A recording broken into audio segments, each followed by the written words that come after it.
Hi guys! Tonight, we're going to wander into a castle where the wind never quite stops whistling through the battlements. You can feel yourself tugging your cloak a little tighter as you step across those uneven stone floors, the chill climbing up your legs like a set of icy fingers. You can sense the dampness right in the walls, and you just know that without any modern heating, you probably wouldn't survive this one night, let alone the long, hard winter that's just ahead. But don't you worry, you're not really going to be stuck here feeling that cold. You're actually safe and sound in your own warm room, just drifting into this story right along with me. So before you get too comfortable, maybe take a second to like the video and subscribe, but please, only if you genuinely enjoy what I'm doing here. And if you're in the mood, tell me where you're listening from and what the local time is for you. Now, let's dim the lights and start moving together through these long stone corridors. Just picture yourself trudging past walls lit by torches, hearing the lonely echo of your own footsteps filling the space. The castle feels absolutely enormous at night, hollowed out by silence, yet somehow humming with the distant, sharp snap of the winter wind. You turn a corner, and the reality of what life was like in a place like this really begins to settle in on you. Those incredible stone towers you've admired on postcards or in documentaries, they are definitely not cozy little cottages. They are cold, resonant drums of sheer misery the moment winter gets its grip on them. It's a strange thing to imagine, kings and queens all wrapped up in their fur-trimmed robes during the day, but then reduced by the night to shivering human beings, just like the peasants huddled outside the castle walls. And yet, the difference between them is still crystal clear. While the villagers piled together in single-room huts just for body heat, the monarchs tried to transform these cavernous, drafty chambers into sanctuaries of both warmth and high status. You can almost catch the smell of smoke seeping out from a half-dead fireplace in the distance. The flames are dancing weakly, completely unable to fight back against the freezing air that's just spilling in from the narrow, glassless windows. That's one of the facts about castles that always seems to strike a chord with you. It's the complete lack of any true insulation. The idea that even the thickest stone in the world can't actually block out the cold. It simply absorbs it, holding it within itself. If you were to step close to a castle wall in the middle of winter, your palm would feel that icy bite almost immediately. Historians today still puzzle over whether the monarchs genuinely slept any better than their subjects, or if they were merely pretending at some kind of luxury. Did all of those gilded canopies and the delicately embroidered sheets really make that much of a difference when your own breath was fogging the air right above your face? Perhaps they did, but they also carried a heavy symbolic weight with them. The royal bed wasn't just a piece of furniture after all. It was a throne that had been laid on its side. As you wander deeper into the castle's heart, you hear the distant creak of wood, and you can imagine a giant bed just looming in a chamber somewhere high above you. These were not the modest little beds we know in modern life. They were massive platforms raised high up from the ground, layered with straw mattresses, feather ticks, heavy woolen blankets, and sometimes even the pelts of bears or wolves. You start to realize that the bed itself became this tiny island of survival in a vast, frozen sea of stone. And yet, the draft never quite went away. The curtains were drawn tightly around the beds, not just for a sense of privacy, but to trap whatever warmth they could. The faint rustle of that heavy fabric, the muffled voices from just beyond, it all gave the bed an aura of intense secrecy. You might even compare it to camping out under layers and layers of quilts, except that these quilts were woven by royal weavers, and their designs were loud proclamations of incredible wealth. Still, a strange thought begins to tickle at your mind. Even with all the silks and tapestries, the smell of damp fur, of sweaty bodies, and of smoldering coals must have been completely inescapable. Hygiene wasn't exactly their strong suit back then. You can picture rolling over on a mattress that was stuffed with feathers that had long since broken down into fine dust, sending up little clouds every time you shifted your weight. Then there's the quirky detail that often goes completely unnoticed. Some kings would travel with their entire bed frames, all packed up like personal luggage.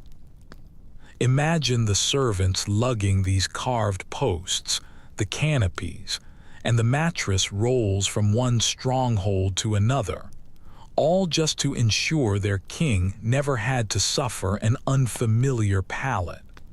The royal bed was quite literally portable power, reassembled wherever the monarch decided to set up camp. The soundscape of the castle starts to return to you. There's the faint patter of dripping water somewhere, where snow has melted through a tiny crack in the stone. You hear the groan of timbers in the howling wind, and the muffled bark of a dog down in the courtyard far below. Each and every one of those noises would have been amplified in the dead of night, making any kind of sleep feel precarious. There was no double glazing, no sealed windows, and certainly no central heating. There was just you, a mountain of bedding, and the fragile hope that the fire would somehow keep burning until dawn. You lean against the door of the imagined chamber, feeling the iron latch cold right under your fingers. The king and queen who are just behind it are actually more vulnerable than you might think. Without warmth, and without their attendants close at hand, they would be just another pair of human beings shivering together in the dark. That perhaps is the greatest surprise of all, that all the ceremony in the entire world couldn't quite conquer the simple, brutal force of winter. The candle in its holder gutters for a moment, and you step back into the corridor, your mind drifting toward the great bedchamber itself. It was a place where kings displayed their incredible grandeur while secretly hopping just to keep their toes from freezing off. The thought makes you smile just a little, because beneath all the crowns and the magnificent tapestries, royalty had the exact same problem you'd have if you were camping out tonight without a heater. You start to climb the winding stair, your hand brushing against the rough, cold chill of the stone, and the air grows heavier, more substantial, as you approach the upper levels. At last, you step into a grand chamber that was clearly meant for a king, and the reality of royal sleeping arrangements begins to unfold right before your eyes. The so-called great bedchamber was not merely a place to curl up and rest for the night. It was a stage. It was an arena where power and prestige were performed for all to see, all under the guise of simple rest. The bed itself absolutely dominates the room, raised high on a carved wooden platform, and surrounded by hangings so thick they seem to just drink in the flicker of the torchlight. You notice how incredibly tall the posts are, stretching up like miniature towers toward the ceiling, each one crowned with beautifully embroidered banners. These are not designed only for comfort, you realize.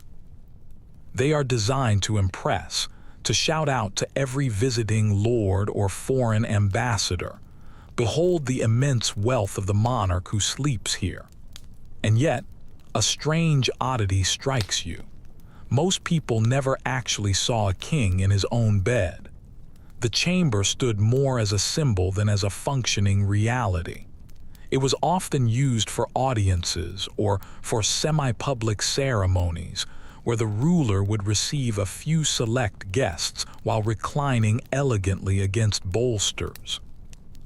You can think of it as a medieval blend of a throne room and a bedroom, where the most intimate piece of furniture in the castle also doubled as a very public backdrop. The mainstream fact here is pretty straightforward. Royal bedchambers were among the most carefully guarded and richly decorated rooms in any castle. Their tapestries were not just there for warmth, but also for storytelling. Each panel might depict dramatic biblical scenes, mythical beasts, or great dynastic triumphs, reminding everyone who entered that this monarch's bloodline carried with it a divine sanction. But there's a curious little tidbit, one that feels almost comic in the gloom of the room. In some records, we can read of kings who kept their favorite hunting dogs at the foot of the bed, or even parrots squawking away in gilded cages nearby. It really jars with the solemn image we have in our heads. Just imagine a royal audience being interrupted by the sudden yapping of a spaniel, or the squawk of "God save the king" from a feathered mimic in the corner. Scholars are still debating whether the royal bedchamber was more of a living space than it was a true bedroom. Some argue that monarchs rarely even slept there, preferring smaller, cozier rooms that were tucked deeper within the castle's thick, protective walls. Others believe that the grandeur was simply too important to abandon, even if the chill was constantly gnawing away at their bones. You sense the truth probably lies somewhere in between. The ceremonial chamber served as a daily stage, while hidden chambers were used as nightly retreats. You can feel the thickness of the air in here, scented faintly with beeswax polish and the smoke from an underpowered fireplace. The room is far too vast for such a meager source of heat. Your breath begins to form a mist as you step further inside, and you notice the bed curtains are tied back during the day, just waiting to be drawn tightly once the very last attendant finally leaves for the night. The curtains are not made of delicate fabrics. They are heavy brocades that have been lined with fur or wool. Their weight alone is a reminder that survival here was as much about brute insulation as it was about beauty. If you run your hand across the embroidered spread, you can feel the raised stitches, tiny knots of thread that were worked by fingers that must have ached for weeks on end. This is fine art that has been pressed into service as simple bedding. And behind all of that glamour lies a very blunt truth. The king's chamber was another kind of fortress, one that was built not of stone, but of fabric, feathers, and ritual. You glance over at a corner where a prie-dieu, a small kneeling desk, sits ready for evening prayers. The ritual of kneeling before slipping into bed was just as important as drawing the curtains shut for the night. Sleep was not seen as some private indulgence. It was framed as a moment of divine vulnerability. By blessing themselves just before lying down, monarchs sought protection not just from the cold, but from all the spiritual dangers that were believed to lurk in the dark hours. And all the while, their attendants hovered close by. The chamberlain, the groom of the stool, the guards stationed right outside the door, No king was ever truly alone in this space. Privacy, that modern luxury that you take for granted, scarcely existed for them. Even the simple act of undressing was witnessed and recorded in their daily routines.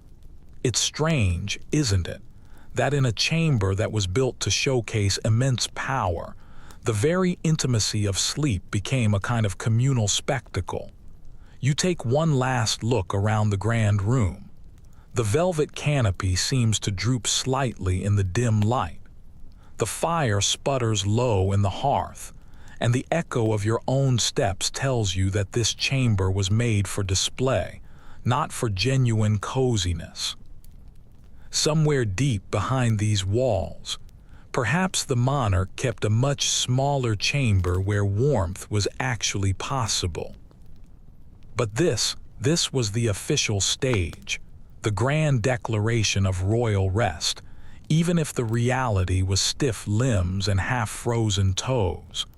And as you close the heavy wooden door behind you, the question just lingers in your mind. Did kings ever truly sleep well in a place like this? Or was the great bedchamber simply another throne in disguise? You slip quietly through another carved oak door, and suddenly the air feels completely different. The chamber before you is dominated by a massive structure that seems almost alive in the gloom. You stop short, your breath catching in your throat as you realize what you're looking at. It's the medieval canopy bed, in all of its monumental and breathtaking glory. It's not the sort of furniture you could ever hope to buy at a modern store. It is more like a wooden fortress built inside of another fortress, designed both to awe and to insulate, both to proclaim royal splendor and to keep the occupant from turning blue in the middle of the night. You step a little closer, and the sheer size of it just overwhelms you. The posts stretch up like great trees that have been carved with twisting vines, heraldic beasts, or solemn saints that stare down at you with oddly knowing expressions. Above your head, the canopy spreads out like a protective roof, heavy with fabric and tassels, and embroidered in gold thread that catches the torchlight in small, shimmering flickers. You imagine lying down beneath it, staring upward at all of those intricate patterns, half drowsy and half conscious of the immense weight of wealth that is hanging right over you. First, let's cover the mainstream fact. Canopy beds in medieval castles were designed for both grandeur and practicality. The canopy, which was supported by 4 tall posts, wasn't only for decoration. It acted as a shield against the drafts that were always falling from the high stone ceilings. And its thick curtains created a little cocoon of precious warmth. When those curtains were drawn shut, it was like building a small tent inside a much larger chamber, an enclosed space where the king and queen might finally escape the icy bite of the winter air. If you run your fingers along the fabric, you can sense the texture of wool or velvet, or sometimes even silk if it had been imported from far, far away. The weave is incredibly dense, meant to block the air, not simply to look pretty. And oh, the layers that were piled up inside. A mattress stuffed with straw, which was then topped with a feather bed. Perhaps there was another layer of wool stuffing, then sheets of fine linen, followed by heavy blankets and luxurious fur throws. You can think of it as a kind of layer cake of warmth. Each level was another defense against the cold that was creeping in from the stone floor and the chill that was seeping through all the window shutters. But here's a quirky little tidbit for you. Some of these beds were so enormous and so elaborate that they had to be disassembled and moved in pieces whenever the monarch traveled. Imagine a whole caravan of servants hauling these carved bedposts, the embroidered curtains, and bundles of mattresses across muddy winter roads. All of that just so the king could sleep in familiar comfort miles and miles away from home. The bed wasn't just furniture. It was an extension of the monarch's own body, carried wherever he went, almost like a snail's shell. And yet, scholars still remain divided on how effective all of this grandeur truly was in the end. Did these enormous canopy beds really trap enough heat to make a significant difference? Or were they mostly just symbols of power with only a marginal amount of warmth actually gained? Some will argue that the heavy curtains created these little microclimates that were genuinely cozy and warm. Others suggest that the sheer size of the room and the complete lack of insulation meant that no amount of drapery could ever fully conquer the cold. It's a debate that lingers on today because no one can perfectly replicate the experience of sleeping in a 15th century royal chamber with authentic fabrics, no modern radiator, and a fire that dies out at 3 o'clock in the morning. You climb up the small step stool at the side of the bed. Yes, many of these beds actually required steps because they were so high off the ground. Once you're on the mattress, you notice how soft and uneven it feels beneath you. Feather beds were certainly luxurious, but they had a tendency to clump up, and the linen sheets that are beneath your fingers feel much rougher than modern cotton. You roll over, and the fabric curtains fall all around you, instantly muffling the sound of the wind that's howling outside. It's a genuine relief. Suddenly, that draft that had been cutting right through your cloak is silenced. The air is definitely warmer inside this little pocket, though it's still tinged with the faint odor of smoke from the fireplace and the musky scent of animal furs. In your imagination, attendants are bustling nearby. A chamberlain is closing the bed curtains after ensuring that the hot coals in a bed warmer have done their work properly. Perhaps a maid is laying another wolf pelt across the monarch's feet. You hear the faint scrape of boots retreating, the soft click of the chamber door, and at last there is silence. That sense of enclosure is incredibly powerful. You feel as though you are cocooned, not just in fabric, but in layers of ritual. Just think about the symbolic weight of all this for a moment. To sleep in such a structure is to announce to the world that your body is precious. It's worth guarding by curtains and by carvings, and it's worth the labor of dozens of people who must maintain this mobile fortress of slumber. The bed is a stage.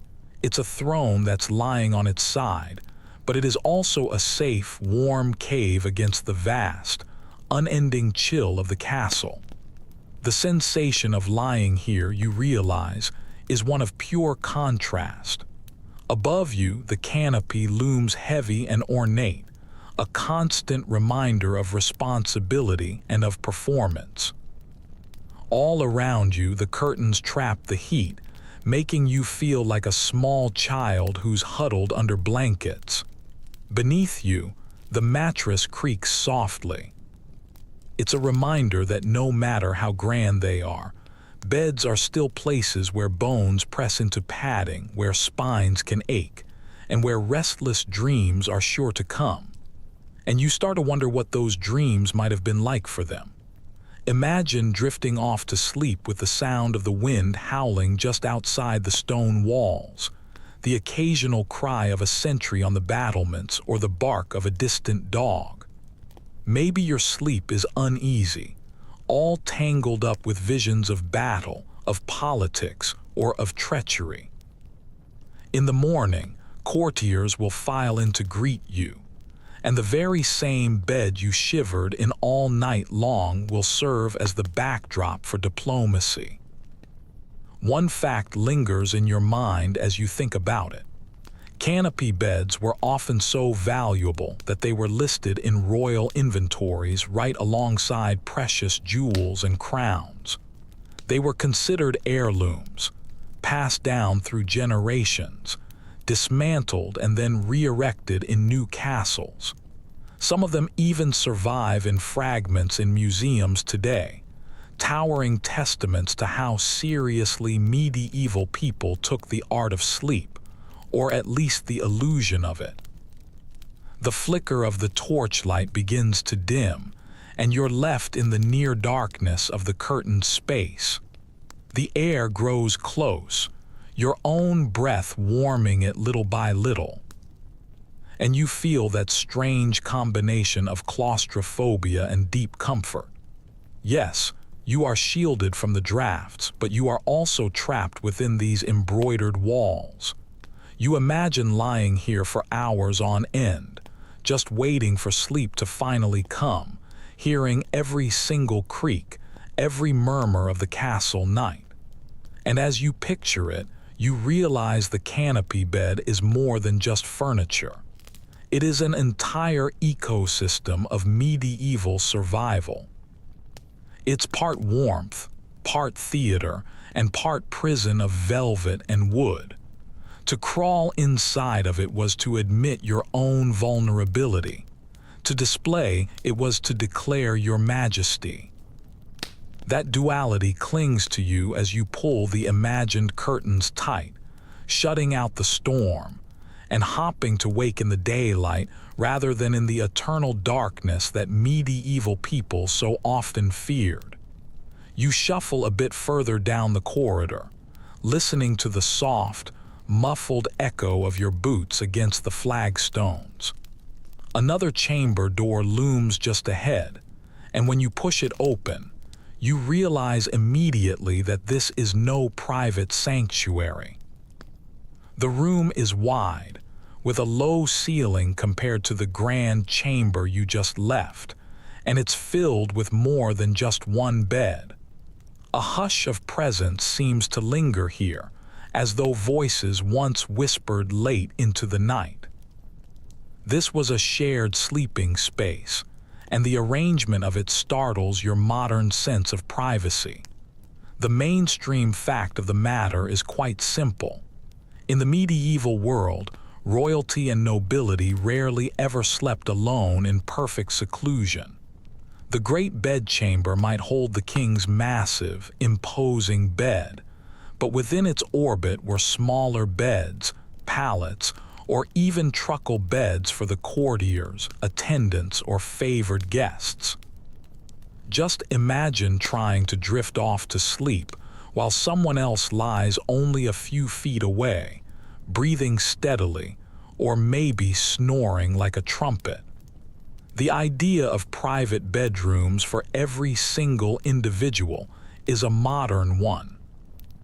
Back then, sleeping together, whether with family, retainers, or servants, was not just common, it was completely expected. You can picture it clearly now. The royal bed, massive and curtained, takes the center stage.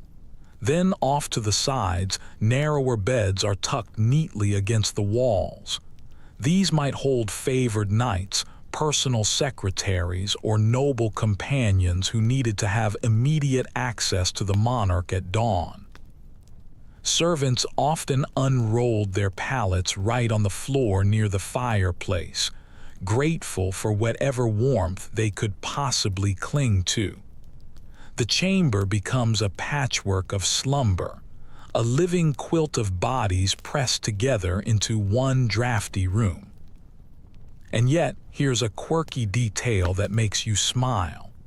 In some historical records, visitors wrote of being startled awake when a royal dog suddenly jumped into their pallet, or when an attendant whispered gossip long past the stroke of midnight. Just imagine the awkwardness of it all. Half the kingdom's business being murmured between beds, almost like a boarding school dormitory, except the stakes here were political alliances and international treaties rather than just stolen suites. Historians continue to debate just how intimate these shared arrangements really were. Some argue that kings and queens tolerated having close company with them every single night, that the sheer, biting cold of the castles demanded that they have group warmth. Others believe these arrangements were more situational, reserved for times of travel or for ceremonial necessity. The evidence is tantalizing, but it remains incomplete. Was the royal bedchamber more like a crowded tent?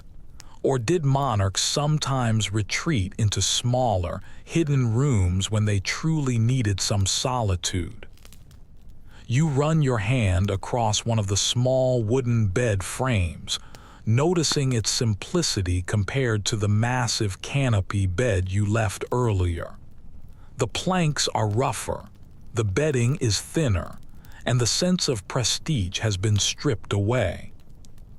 Yet in its own way, this smaller bed was absolutely vital. Imagine being a personal attendant, ordered to sleep within earshot, so that if the king called out in the dark, you could respond in an instant. The sense of vigilance never, ever ceased. The air feels much thicker in here, laced with smells that are less than regal. The mingling of damp wool, smoke, and human presence creates an atmosphere that is both intimate and somehow stifling. You can imagine the soundscape, servants whispering until the chamberlain finally orders silence, the crackle of embers in the hearth, a cough from someone curled up on the floor, the restless shifting of blankets. Sleep here was not silence, but a communal murmur, a constant background hum of life happening within the stone walls. And this communal aspect tells you something very profound. Even in the royal household, the divide between the ruler and the subject blurred during the most vulnerable hours of the night. To sleep in the same room is to share a common humanity, to acknowledge the deep need for warmth, companionship, and watchful protection. The bedchamber was not some fortress of solitude. It was a hive of interdependence. One can't help but chuckle at how incredibly awkward it all might have been. Imagine the king rolling over, muttering in his half-dreams, while a courtier lying just a few feet away pretends not to hear, or the queen rising to say her prayers at midnight, her ladies-in-waiting stirring with blurry, sleepy eyes. Each one of them was a part of the nightly ritual, whether they liked it or not. You think of the symbolic weight of it all again. The presence of multiple beds signaled both hospitality and a clear hierarchy. To be invited to sleep within the royal chamber was not just a matter of convenience, it was a great honor. You were trusted enough to be near the monarch's most intimate and personal space. At the same time, you were also trapped, constantly available, always on display, and never free of your obligation. The atmosphere becomes more vivid as you imagine slipping into one of these smaller beds for yourself. The mattress is lumpy, the straw rustling beneath the linen sheets. You pull a woolen blanket up over your shoulders, scratchy against your skin, but desperately welcome against the night air. Across the chamber, you hear the heavy curtains of the royal bed being drawn shut, creating a muffled and private cocoon. Outside those curtains, you are left with the hum of whispers and the draft that sneaks in through the shuttered windows. As quirky as it sounds, some nobles even conducted minor business while they were still in bed. You can picture a courtier, half sitting up with parchment on his knees, scribbling notes by candlelight while another person dozed right beside him. The line between the workplace and the bedroom blurred to the point of near absurdity. The chamber was a round-the-clock office, a dormitory, and a sanctuary all rolled into one. The scholarly debate grows richer the longer you think about it. Was this arrangement a matter of practical survival in these drafty castles? Or was it all political theater, meant to remind everyone of their dependence on the crown? Some argue that it was actually both, a compromise between warmth and control. For you, standing here in the ghost of this chamber, it seems absolutely undeniable. The very fabric of medieval sleep was woven with threads of power, loyalty, and sheer necessity. You let your imagination drift even further. The night deepens, the fire dims to just glowing embers, and the chamber fills with the sound of steady, rhythmic breathing. You lie awake for a moment, staring at the canopy's silhouette in the dark, aware that at any moment the king could speak, and every single person here would leap from their bed. This isn't rest in the modern sense. It's more like a state of constant readiness that's been disguised as sleep. And when the morning comes, the chamber will spring to life again, with servants folding blankets, courtiers straightening their tunics, and the monarch stretching out beneath fur covers while attendants fling the curtains wide open. The intimacy of the night simply evaporates, leaving only ceremony and routine in its place. Yet you can't quite forget that for a few fragile hours, royalty and subject shared the same air, the same drafts, and the same uneasy dreams. You step back out into the corridor, the hush of the shared chamber still ringing in your ears. Privacy, you realize, is a luxury that even kings and queens couldn't always buy. In these cold winters, in these vast stone halls, sleep was communal, survival was collective, and the night belonged not just to one bed but to many. The next chamber you enter feels almost theatrical in its arrangement. Instead of one dominant bed with a scattering of pallets, you notice several imposing bedsteads lined up along the walls, their frames made of solid oak, their covers rich with detailed embroidery. It is not the cozy, shared intimacy you just left, nor is it the solitary grandeur of the royal canopy. This is something else entirely. You pause for a moment, tilting your head, wondering why on earth a single royal chamber would contain multiple beds of this particular stature. The straightforward historical fact here is that medieval royal and noble chambers often contained more than one substantial bed, and the reason for it had less to do with romance and much more to do with politics. In some courts, it was quite common for monarchs to host honored guests, powerful allies, or even their rivals within the same sleeping space.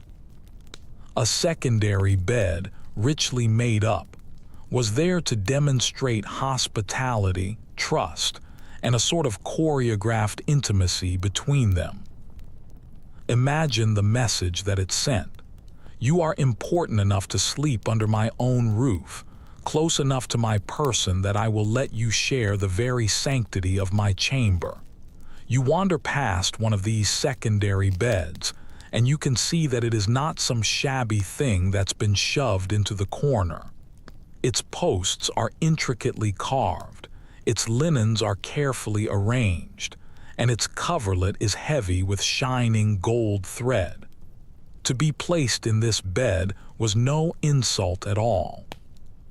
It was a symbol of immense royal favor, an embrace into the very heart of power. You can imagine ambassadors from distant kingdoms lying awake under such covers. They'd be torn between awe at the honor and a deep anxiety at what it all implied. But then comes a curious tidbit that makes you chuckle quietly to yourself. In some households, these spare beds weren't always for living, breathing guests. They were kept made up purely for display, so that any visitor to the chamber could see that the monarch was prepared to host at a moment's notice. It was like having a guest room that was permanently staged for show, except that here the guest might never actually arrive. The bed itself became a kind of diplomatic prop, whispering to all who saw it, "Our court is generous, our hospitality boundless." And yet, scholars continue to wrestle with the interpretation of these multiple beds. Were they truly used as sleeping places for visitors on a regular basis? Or were they merely symbolic gestures, more about theater than about practical rest? Some suggest that only on rare occasions would an outsider actually spend the night right beside a monarch's chamber. Others argue that it was much more frequent than we might imagine, a necessary step in building strong alliances in a world where written contracts were less binding than shared personal experiences. The debate lingers on, unresolved, like the faint smell of incense that has been woven into the fabric of the coverlets. Backhand index pointing right. Do you want me to continue? Of course. I will continue exactly from where I left off. You picture the scene more vividly now, the king in his great bed, curtains pulled tightly around him like a fortress. A favored ally is reclining on a secondary bed just a few yards away, not curtained, completely visible, vulnerable in a way that suggests trust, but also surveillance. Attendants are curled on pallets near the fire, all of them ready to wake at the first sound of any trouble. It is part slumber party, part political summit, and part hostage negotiation that has been cleverly disguised as simple hospitality. You step closer to one of the unused beds and run your hand across the embroidered sheets. They are cool, crisp linen, much stiffer than modern fabric but undeniably beautiful. The pillows are plump with soft goose down. Above the headboard hangs a tapestry that depicts saints or perhaps a family crest, the eyes of the stitched figures staring down as if to bless or to judge the one who lies there. And then you imagine the awkwardness of it all, the rustle of blankets, the creak of timbers, the intimate sounds of sleep, all of it shared between the monarch and the guest. The snore of an ambassador might echo embarrassingly through the chamber while the king lay awake, gritting his teeth in annoyance. Or perhaps it was the opposite. The monarch himself snored like a sawmill, while the guest tossed and turned in sleepless misery, forced to endure it all in polite silence. It makes you laugh quietly to yourself, but it also makes you reflect. The medieval night was not a private time, nor was it ever a silent one. Every movement, every single breath was a part of a communal theater that turned even the act of rest into a performance. The sensory details start to return to you. You can smell the faint odor of lavender sachets that have been tucked into the sheets to ward off any pests. You hear the soft crackle of the fireplace, fighting desperately against the constant drafts. You feel the uneven softness of the mattress beneath your hand, stuffed with feathers that have shifted over time into lumps. And above all, you sense the immense presence of power, not just in the people but in the furniture itself. These beds are not passive objects. They are props in the grand play of monarchy. One curious story lingers in your mind. A chronicler once noted that a royal chamber displayed 4 different beds, all of them magnificently draped, though no record survives of them actually being used. Perhaps they were meant to impress the visiting dignitaries, or to suggest that the monarch's court could host dozens of people at a whim. You wonder if it was all just a bluff, lavish beds kept empty, like gilded chairs at a banquet that no one ever attends. And still, the scholars continue to debate. Was this a practical necessity, providing places for favored courtiers to rest, or was it sheer symbolic staging? Was the chamber a kind of hotel suite, or was it a theater where the beds played the roles of generosity, security, and immense wealth? You linger at the foot of the royal bed again, seeing how it completely dwarfs the others. The hierarchy here is absolutely clear. The king's canopy soars high, the curtains shimmer with thread, and the embroidery blazes with color. The other beds are fine, yes, but they are never equal to it. The visual message is unmistakable. Hospitality exists, but supremacy never sleeps. You picture yourself slipping into one of those guest beds. The linen is stiff. The air is cold. Across the room, you hear the muffled cough of the monarch from behind his drawn curtains. You wonder if you'll be able to sleep at all, knowing that guards are patrolling just outside, knowing you are both honored and constantly being watched. The more you think about it, the more you realize that beds in medieval castles weren't simply about comfort. They were about choreography. Who was placed where, who was seen, who was hidden behind curtains, who slept nearest to the royal body. These decisions could alter alliances, cement friendships, or stoke deep jealousies. One single night's arrangement might ripple out into years of politics. So you leave the chamber with one final glance. The beds remain perfectly made, as though they are awaiting occupants who may never come. And you understand that in this frozen castle, where stone walls leak cold and fires sputter away in massive hearths, even the act of sleeping was woven into the intricate dance of politics and power. The corridor bends again, and you feel the air cool as you enter a chamber that is lined with shelves and chests. At first glance, it seems less impressive than the grand canopy rooms you've seen, but your eyes are quickly drawn to the piles of fabric that are stacked neatly in corners, folded over benches, and draped on frames to air out. This is the world of layered wool and pelts, the unsung heroes of medieval slumber. Here, textiles were not merely a form of decoration, but a means of survival. One detail that emerges clearly from surviving historical records is that bedding was layered in an astonishing abundance.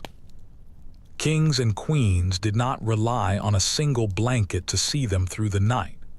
Instead, they piled on woolen sheets, fur-lined covers, and heavy quilts one after another, until the weight itself seemed to press them down.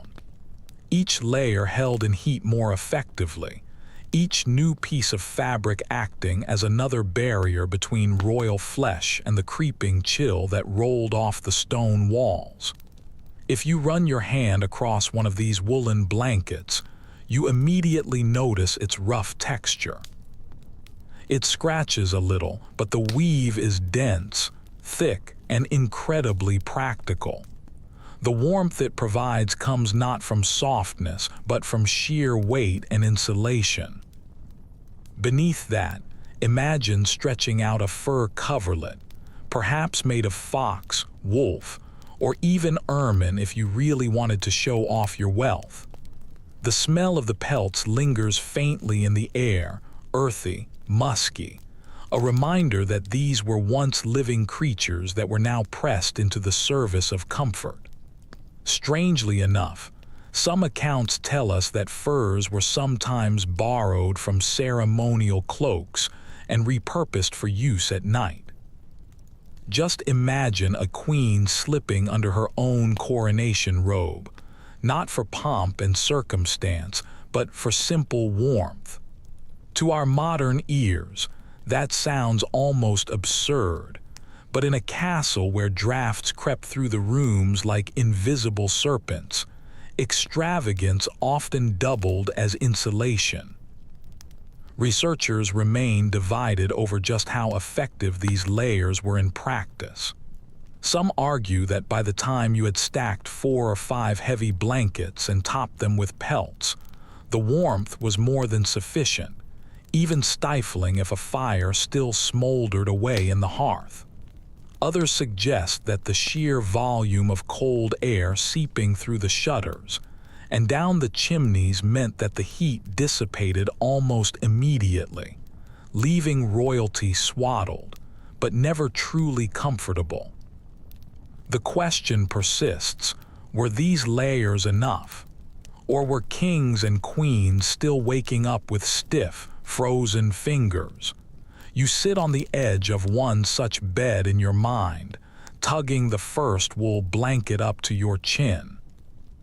The weight presses against your chest, oddly reassuring, like being anchored against the night. Another layer goes on top, heavier this time and patterned with embroidered borders to signal your status. Then comes a fur thick and almost suffocating. By the time the final cover is spread over you, you feel almost entombed in fabric. It's cozy, yes, but also very constrained. Turning over must have been a clumsy maneuver, requiring the shifting of several dozen pounds of material. And then there is the smell, the lingering lanolin of unprocessed wool, the faint musk of animal hide, the smoky perfume that has been absorbed from countless fires. You breathe it all in and realize that medieval sleep had its own unique scent, a blend of earthy and acrid notes, a world away from the sterile fragrance of modern laundry detergent. An odd little detail that has been preserved in some chronicles mentions that bed covers could also be scented with herbs like lavender, rosemary, or chamomile, which were tucked into the seams. This was not just for a pleasant fragrance, but for supposed health benefits, to purify the air and to ward off illness. You can picture attendants shaking out the blankets in the morning, little sprigs of herbs falling to the floor, a subtle ritual of both hygiene and superstition. The visual spectacle of it all mattered too. These were not plain covers but works of art. Quilts were embroidered with dynastic symbols, pelts were lined with silk edging, and wool covers were stitched with patterns that were meant to impress any visitors. Sleep was survival, yes, but it was also theater, and every single blanket had a role to play in the performance. Still, the question lingers in your mind. Did all of those layers ever truly erase the bone-deep cold of a stone chamber in the middle of January? Some scholars argue that the layers worked remarkably well, creating pockets of trapped air that insulated like a primitive version of a down comforter. Others counter that the sheer scale of the cold defeated even the heaviest furs, leaving monarchs to toss and turn despite their textile fortresses. The answer may never be certain, but the debate adds another wrinkle to your understanding of their world. Close your eyes now, and you can feel the weight of those layers pressing down, the heat slowly building, the claustrophobic sense of being swaddled like a child. It's oddly comforting, though, even as your shoulders ache from the immobility. You imagine drifting towards sleep, listening to the muffled sound of the wind just outside the curtains, cocooned in fabric that is as much a status symbol as it is insulation. In the half-light, you notice something else, the sheer amount of labor that went into these layers. Each cover had to be woven, dyed, embroidered, cleaned, and maintained by armies of servants. The wool came from flocks that were tended by peasants in distant fields. The furs came from hunters who risked the wilderness and the snow. The embroidery was done by patient fingers that were bent over frames for months at a time. A royal knight's sleep was not just an accident of wealth. It was the end point of countless hours of human toil. You linger in that thought as the fire flickers low. Sleep in a medieval castle wasn't the silent, solitary act you know today. It was communal, political, and above all, incredibly labor-intensive.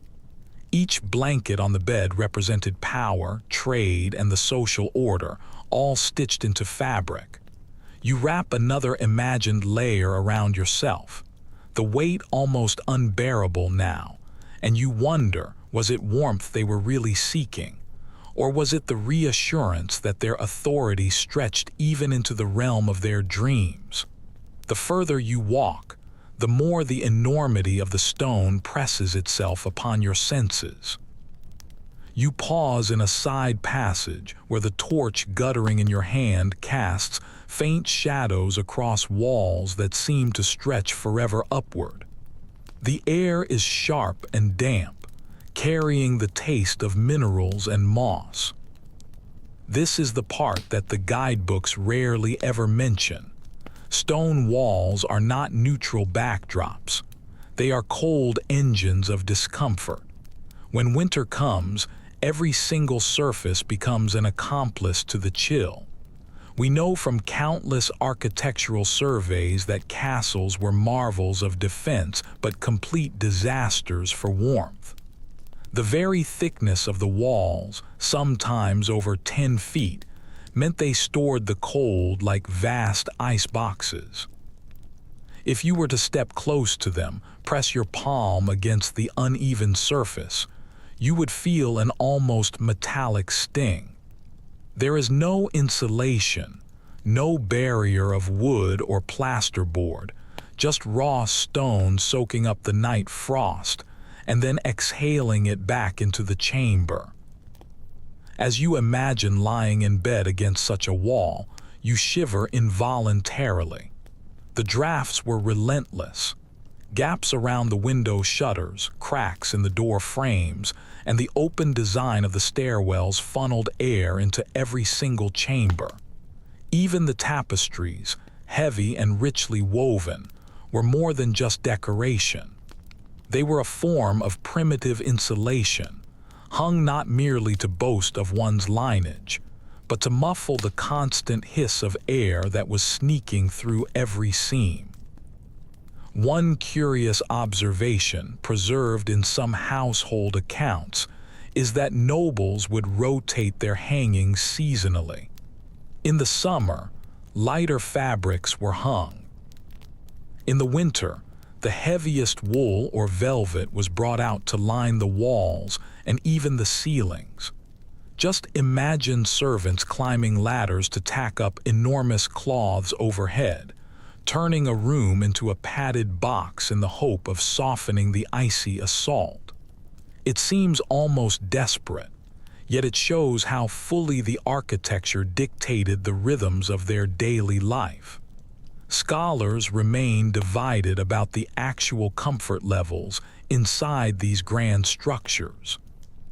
Some argue that once heavy curtains were drawn and tapestries lined the walls, the microclimate could become tolerably warm, at least near the fire. Others insist that the overwhelming cold persisted, making castles inhospitable for much of the year. useful only as defensive refuges rather than genuine homes.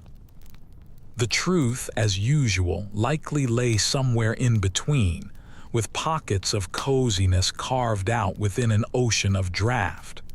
You walk further into the imagined chamber, and your torchlight falls on a small arrow slit. The narrow opening once served the archers, but in peacetime it was a permanent leak to the outdoors. Coverings might have been wedged into place, but the wind found its way through regardless. You lean close and hear the faint whistle of the air, a constant reminder that comfort was always secondary to fortification. Think of the sensory reality of it. The smell of damp stone, the faint trickle of water as condensation ran down the walls. The touch of cold surfaces numbing your fingertips. The acoustics were harsh, too. Every cough or shuffle was amplified in the echoing chamber. Sleep here was never a silent serenity. It was a constant battle between body heat and architecture. Oddly enough, some medieval sources recommended not sleeping directly against the wall at all. Beds were often pulled away from the stone, positioned nearer to the fire or in the room's center, leaving a cold corridor of air along the perimeter. This little practical adjustment was less about elegance and more about survival. It's one of those subtle adaptations that modern visitors often miss, but it tells you volumes about their daily life. Close your eyes and imagine it now. You are lying beneath thick covers, but you've placed your bed strategically away from the wall. You can still hear the wind rattling the shutters. You can sense the stone breathing its cold into the chamber. The fire crackles weakly in the hearth, but the heat never quite reaches your feet. It is as if the castle itself conspires against your sleep, reminding you every moment that defense and comfort do not coexist. The debate among experts goes even further. Was the cold simply tolerated, accepted as a part of life? Or did it actively shorten lifespans, spread illness, and shape medieval attitudes toward the night? Some researchers suggest the chill contributed to chronic respiratory issues. Others counter that people simply acclimated, their bodies hardier for it. The argument continues, unresolved and perhaps unresolvable, since the subjective experience of shivering kings and queens can never be measured directly. Still, the architectural choices left their mark on ritual. You think of courtiers drawing thick curtains around the beds, attendants adding fresh logs to the fires every few hours, and maids shaking the dampness out of the wool hangings. Entire routines grew from the simple fact that the stone walls would never relent. The castle was a machine of war, but for those who had to live in it, it was also a stubborn, unyielding adversary. You run your hand once more along the stone, feeling the chill sink deep into your skin. This, you realize, was the background music of every medieval winter night, the silent hum of cold radiating through the masonry. No amount of jewels or banners could ever change that. The monarch who ruled vast territories was completely powerless against the walls of his own chamber. And so you step away, your torchlight wavering, the stone looming like a frozen ocean at your back. Sleep in this world was not a gentle retreat. It was an uneasy negotiation with the very architecture that was meant to protect you.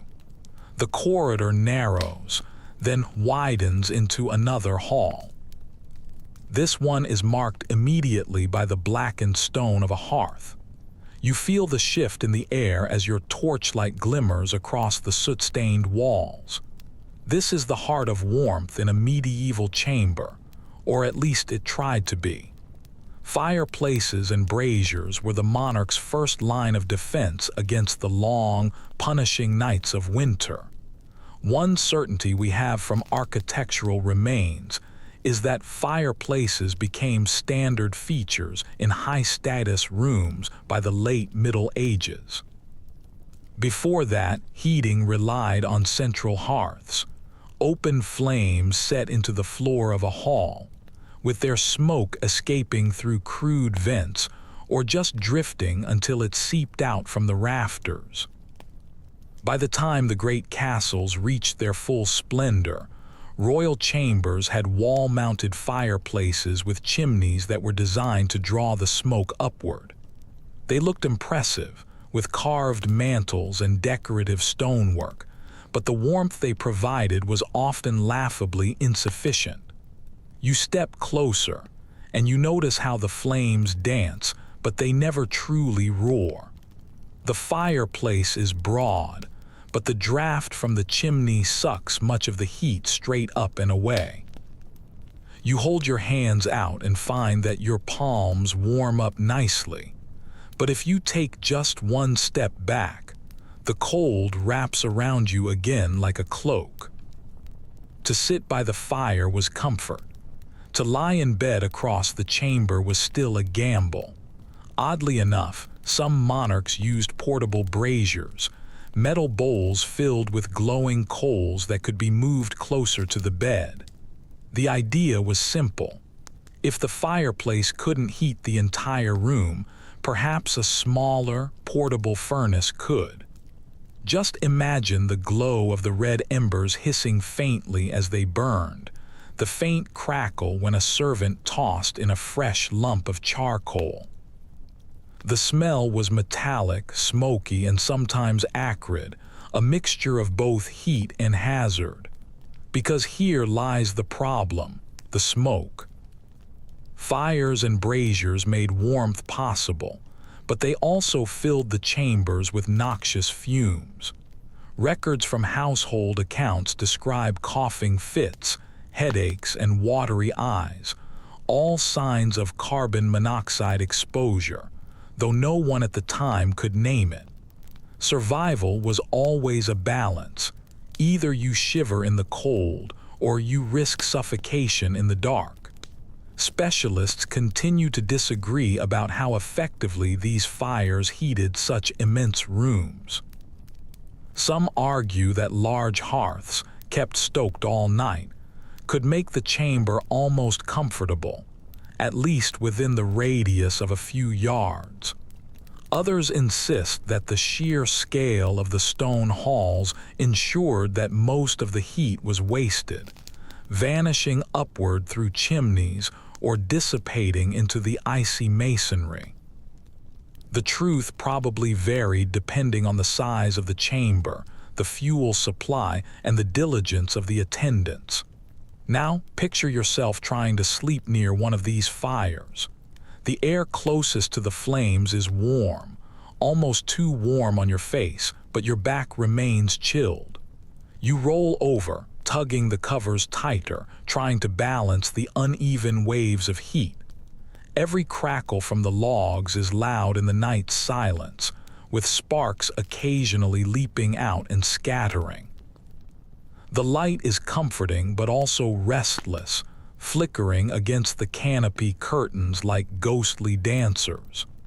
One curious practice mentioned in a few chronicles is that servants sometimes carried pans of hot ash from the kitchen to the royal bedchamber, using them to kindle fresh fires before dawn. Imagine the procession, sleepy attendants tiptoeing with glowing pans, the faint hiss of embers reigniting a tired hearth, the monarch stirring beneath layers of blankets as warmth returned just in time for morning prayers. It's a detail that speaks to how fragile their comfort was, never lasting, always dependent on constant tending. The sensory atmosphere grows sharper in your mind. The smell of burning wood clings to every single surface, saturating the curtains, tapestries, and even your hair. The floor near the hearth is gritty with ash. The sound of wood popping in the night is both soothing and startling, like distant musket fire. Smoke lingers low, especially when damp logs sputter, filling your lungs with a bitter taste. You close your eyes and cough once, realizing just how much their nightly life was entwined with fire. And yet, for all of its flaws, the fireplace became a stage of its own. Monarchs often had elaborate mantles carved with family crests or biblical scenes, turning the hearth into a symbol of continuity. Visitors entering the chamber would see not only the glow of warmth, but the glow of lineage. Even survival was turned into a spectacle. The debate lingers in your mind as you sit by the imagined fire. Was this meager heat truly enough to offset the endless drafts?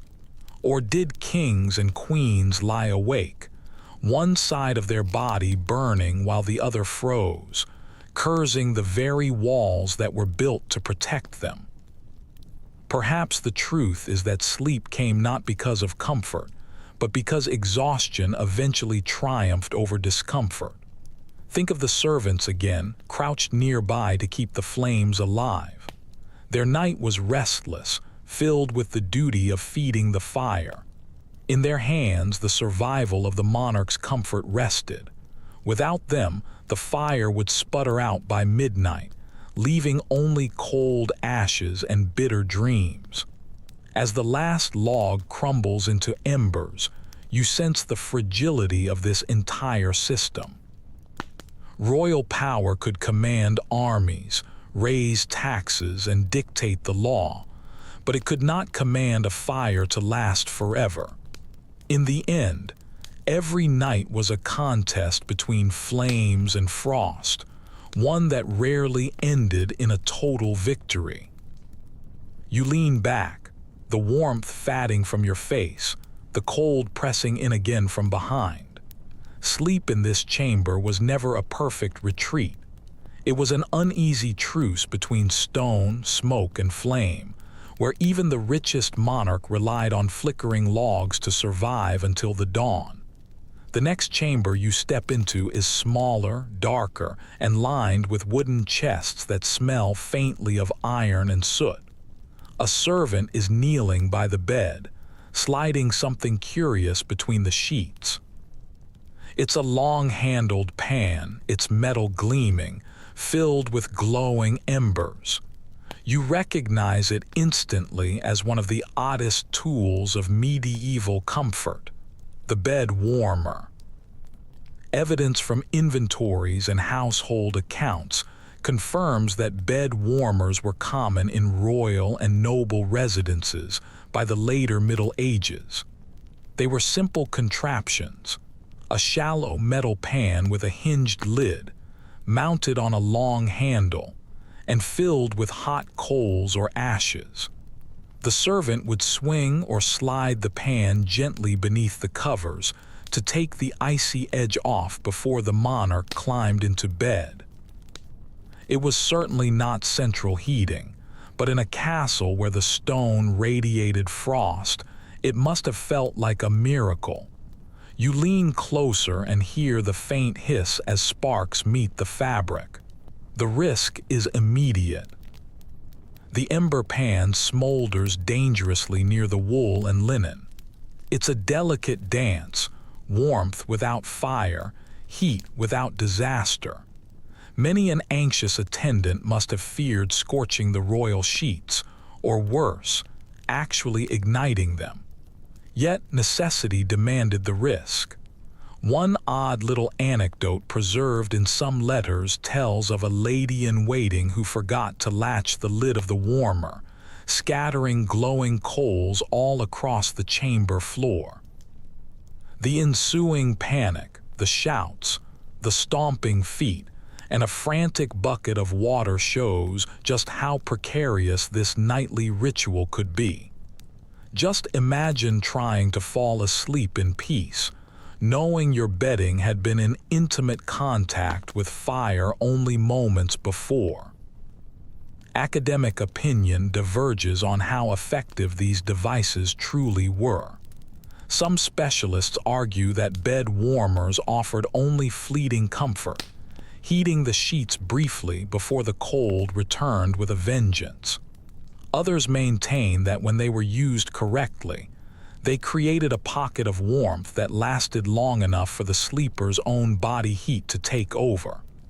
The truth likely varied with the skill of the servant, the timing, and the sheer willpower of sleepy attendants who were tasked with juggling embers. You picture the scene with more clarity now. The chamber is drafty, but the servant has just finished his work. The monarch slips into bed, the linen no longer stiff with ice but faintly warm, and releases a sigh of relief. Curtains are drawn, the glow of the fire dims, and for a few precious minutes the illusion of comfort prevails. Then the air slowly reclaims its dominion, the sheets cooling inch by inch. The cycle would repeat the next evening, a ritual of warmth that was always temporary. The sensory elements are vivid. You can smell the metallic tang of hot iron, the acrid sweetness of burning coal. Your fingers brush against the sheets and feel a residual warmth that's fatting like breath on glass. The sound of the pan scraping softly against the bed frame echoes in the quiet chamber. It is comfort delivered with smoke and risk, an intimacy that's balanced on the very edge of danger. There is also something ceremonial about it. The act of warming the bed was not just practical but also symbolic, a mark of service, a demonstration of loyalty.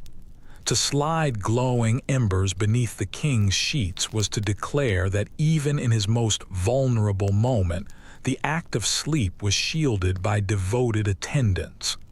The monarch lay in warmth, not solely because of technology, but because of people. And what of the servants themselves? Imagine their hands, calloused and singed from handling these devices night after night, their nostrils filled with smoke, their eyes watering from the sparks.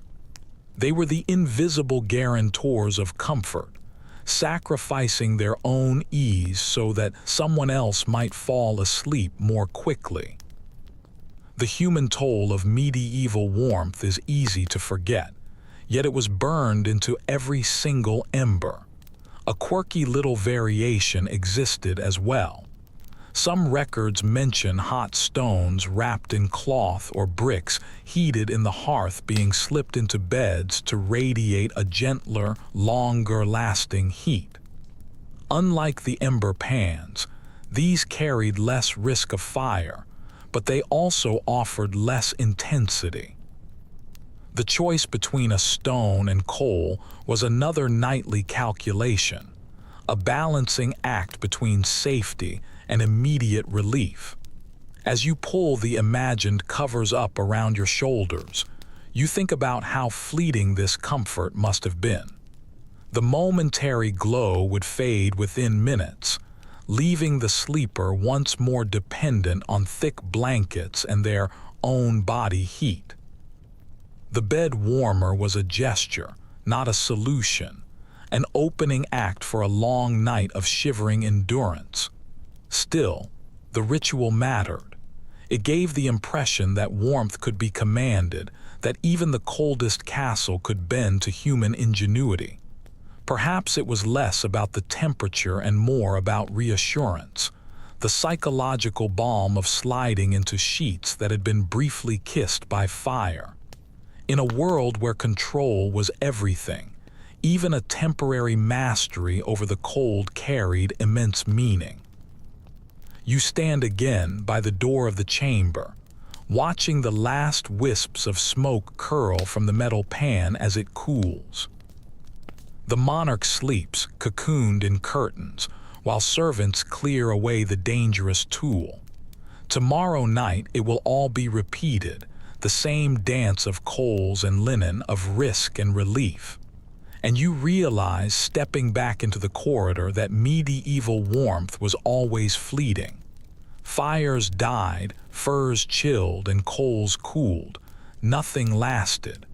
Comfort was not permanent, but purchased nightly through ritual, danger, and relentless effort. It makes you smile faintly because, in a way, the bed warmer tells the whole story of medieval sleep. Ingenious, precarious, and never quite enough. You move deeper into the castle's sleeping world, and this time what catches your eye is not the bed itself, but the clothing that's draped across stools and pegs. Here lies another forgotten layer of medieval survival, the garments people wore to bed. For kings and queens, sleep did not mean slipping into silk pajamas or nothing at all. It meant dressing strategically, layering up against the cold, and turning nightwear into a kind of armor against the frost. Surviving household records tell us plainly that specialized night clothes did exist. Monarchs and nobles wore long linen shirts, sometimes reaching all the way to their ankles, which functioned as both undergarments and sleepwear. These were often paired with woolen hose, heavy socks, or occasionally even gloves, and most iconic of all, the nightcap. You can imagine a king pulling a soft cap over his head before crawling under the furs, the tassel brushing against his cheek as he settled into place. Just think of how necessary it was. The head, after all, loses heat very quickly, especially in a chamber where your breath crystallized in the air. Covering every inch of your skin became absolutely essential. The idea of sleeping in full layers might feel suffocating to you now, but to them, it was the difference between life and a shivering vigil until dawn. Curiously, some accounts suggest that royalty even wore multiple layers of tunics at night, essentially turning sleep into another form of daily dress. Imagine fumbling under piles of blankets while swaddled in 2 or 3 wool garments, the weight so heavy that just rolling over required real determination. Comfort was sacrificed for survival, and nobody ever doubted the necessity of it. Experts continue to disagree about just how heavy these layers actually were. Some argue that monarchs, cushioned by fires and tapestries, might have managed with only modest nightshirts. Others insist that the bitter cold demanded full dress, sometimes even with cloaks pulled across their shoulders. The debate continues, fueled by scattered descriptions in inventories and personal letters. The truth is likely that it varied from castle to castle, and from one bitter January to a milder March. The quirky detail that lingers is the fashion of sleeping caps. They were not only practical but sometimes personalized, embroidered with initials or decorated with tiny, delicate stitches. Just imagine the strange intimacy of a queen removing her jeweled crown at night only to don a humble wool cap. It was a reversal that stripped away her grandeur but revealed her vulnerability. You smile, picturing a ruler of half of Europe snuggled into bed, looking like a child in a Christmas play. The sensory imagery grows sharper as you imagine slipping into these garments yourself. The linen shirt is stiff at first, then slowly softens against your skin. The woolen socks scratch a little, but they cushion your feet from the icy sheets. The cap warms your scalp, muffling the sounds of the chamber around you. You feel bundled, almost swaddled, and as you lie back, the sheer volume of the fabric presses gently against your limbs, a cocoon against the relentless cold. There is something psychological here, too. To dress for bed was to signal a transition, to mark the line between the day's ceremonies and the night's fragile rest. Even kings and queens needed rituals of closure, washing their hands, saying their prayers, and donning their nightshirts. The nightcap, as small as it was, symbolized the final step into vulnerability. Some letters from the 15th century even describe noble families giving finely made nightshirts as gifts. It seems strange at first, but when you consider the climate, it makes perfect sense. To present a beautifully embroidered linen gown was to offer not just fabric but warmth, safety, and a sense of intimacy. Sleep itself was commodified, turned into a currency of favor and affection. And then there were the moments of humor. Chronicles sometimes mentioned servants laughing quietly when courtiers scurried down corridors in their night clothes, startled awake by alarms or sudden visits. Imagine the indignity. A duke dashing through the stone halls in a long linen shirt and cap, shivering as he tried to look dignified. Even the most powerful men and women were reduced to their undergarments by the cold and the darkness. The debate among researchers lingers. Were these layers purely practical, or did they also carry a symbolic meaning? Some argue that richly embroidered nightshirts were intended to demonstrate status even in private, while others see them as proof that even royalty could not escape the humble necessities of human life. Perhaps the truth is that they were both. Night clothes protected against the cold, but they also reminded everyone, monarch and servant alike, that even in bed, status had to be stitched into the fabric. Now imagine yourself climbing into that curtained bed. Your body is wrapped in wool, linen, and fur, your head tucked safely under a cap. You shift once, twice, trying to find some ease under all the weight. You breathe into your own hands, warming them through the fabric of your gloves. Your skin prickles with the itch of the wool, and your chest tightens beneath the layers. And yet, you are grateful, because without it, the cold would gnaw at you until dawn. The torch guttering in the corner sends shadows across the pile of discarded cloaks and boots. The attendants retreat quietly, leaving only the rustle of fabric as the monarch turns in bed. For a brief moment, the world feels still, wrapped in layers, cocooned beneath the curtains. The king or queen yields to sleep, and you realize, stepping softly back into the hall, that medieval night clothes were not just garments. They were shields stitched, woven, and pulled tight against the castle's endless winter breath. In those quiet hours, crowns and scepters meant very little. Survival came instead from socks, gloves, and the humble nightcap. The chamber you step into next is grander again, though not because of its bed or its hangings. This room exudes power in another way. Standing in the shadows are men in fine livery, quiet and still, their presence unmistakable. These are the chamberlains, the keepers of royal privacy, the gatekeepers of who could approach the bed. You sense immediately that this was not just a sleeping room. It was a stage of constant negotiation, where entry was controlled with absolute precision. From official records and court manuals, we know that the bedchamber was one of the most restricted spaces in any castle. A monarch's safety depended on it.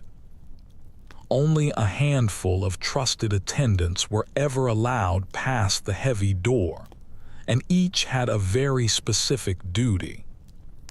The chamberlain managed all access, The groom of the stool oversaw personal necessities, pages tended to clothing or fires, and guards stood discreetly just outside. Together, they formed a human shield around the royal body at its most vulnerable. Just think about the vulnerability of sleep. For all their crowns and armies, kings and queens were completely defenseless once they closed their eyes.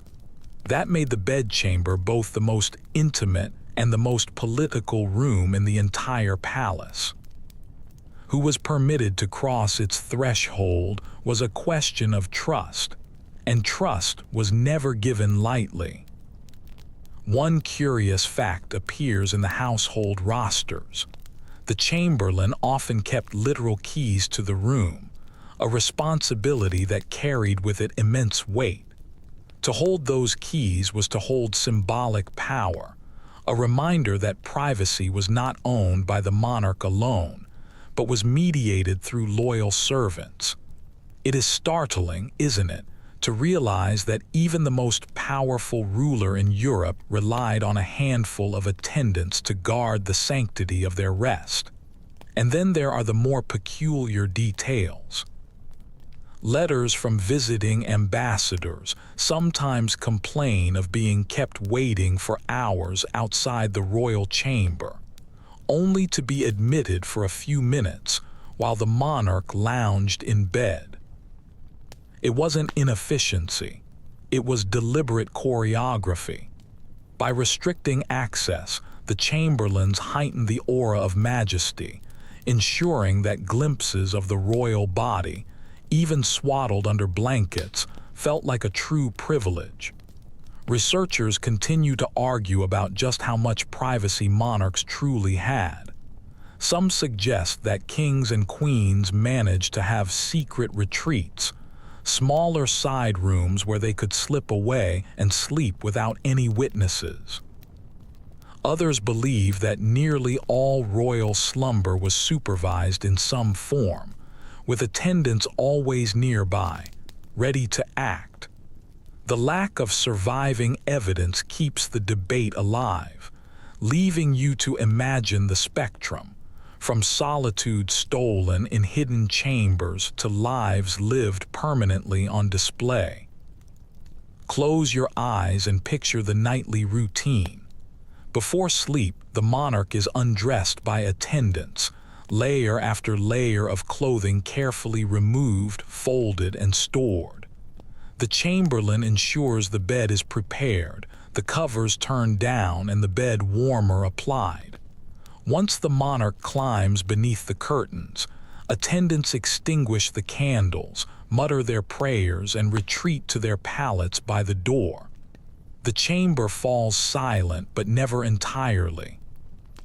A cough, a shifting boot, a creak of armor reminds you that you are never truly alone. The sensory experience is complex. The heavy wooden door closes with a thud, but you can still hear faint murmurs from the guards in the passage. The rustle of fabric as an attendant bows and departs is the last human sound you hear before sleep. The air smells of beeswax and ash, and behind the curtains, the monarch inhales deeply, trying to forget that others stand watch only feet away. One amusing little vignette survives from a court chronicle. A chamberlain once tripped over a dog that was curled at the foot of the royal bed while making his nightly rounds.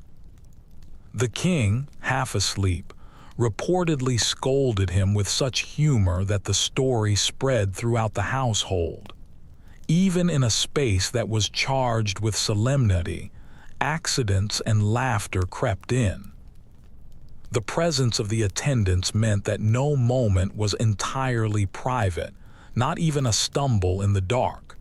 You start to realize that the chamberlains were more than just guards. They were curators of an image. They decided who could glimpse the monarch in bed, who could deliver petitions, and who could share in those intimate hours. Access became a currency, and with it came intense rivalries. To be shut out of the chamber was to be cut off from influence. To be admitted was to stand at the very edge of power itself. The debate lingers in academic circles. Was this arrangement primarily about physical safety, or was it also about performance? Some argue that the constant presence of attendants was necessary to prevent assassination, rebellion, or betrayal. Others emphasize the ritualistic side, where the bed became a stage and the chamberlains its stage managers, ensuring the monarch was always framed as inaccessible, mysterious, and divinely chosen. It's likely that both are true. Now, imagine yourself as the monarch. You slip under the covers, the curtains drawn, the fire flickering low. You know that just outside the fabric barrier stand men who can hear you breathe, who will leap up at the first sound of distress. You are cocooned, but you are also surveilled. You are safe, but you are never free. It is both reassurance and imprisonment, comfort and unease all entwined. Morning comes and the ritual reverses. Attendants fling open the curtains, help you into your robes, and bring basins of water for washing. The bedchamber transforms from an intimate sanctuary to a public theater once again. You cannot separate the two. The very place where you dream is also the place where power is negotiated, whispered, and displayed. You step back into the corridor, and the lesson of it all clings to you. Medieval kings and queens never slept alone in the way that you understand it. They slept guarded, attended, and observed. Privacy was an illusion that was maintained by curtains, while trust was enforced by chamberlains who held the keys. The monarch's most private chamber was, paradoxically, one of the most political spaces in the entire castle.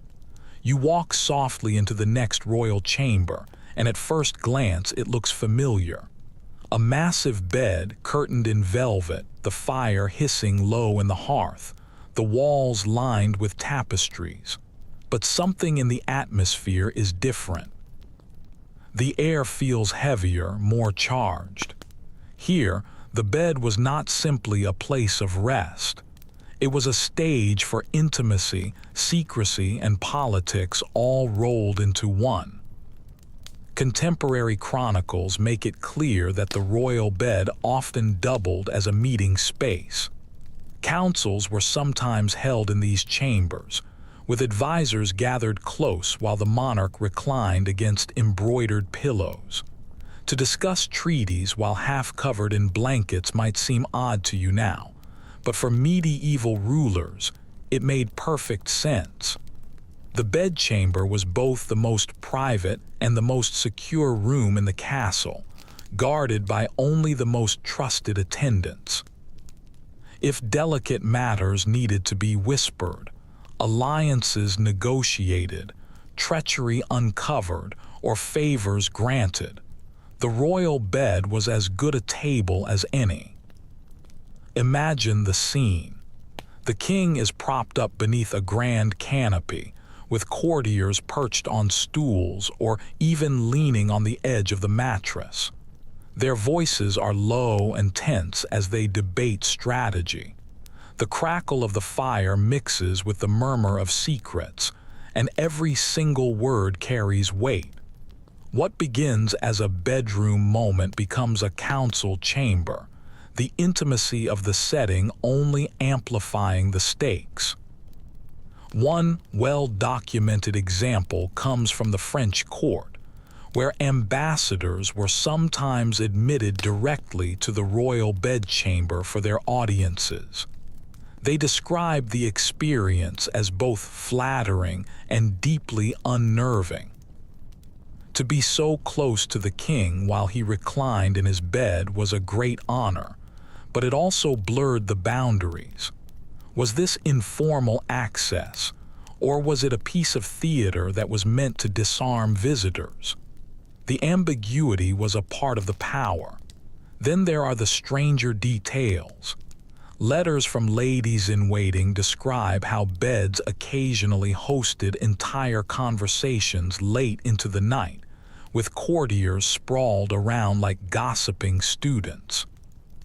Secrets were exchanged, rumors were fermented, and alliances were tested in whispers that were exchanged between yawns.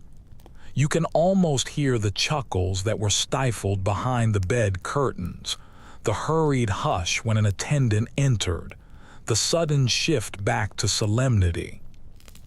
Experts disagree on how much of this intimacy was intentional statecraft and how much was simply practical.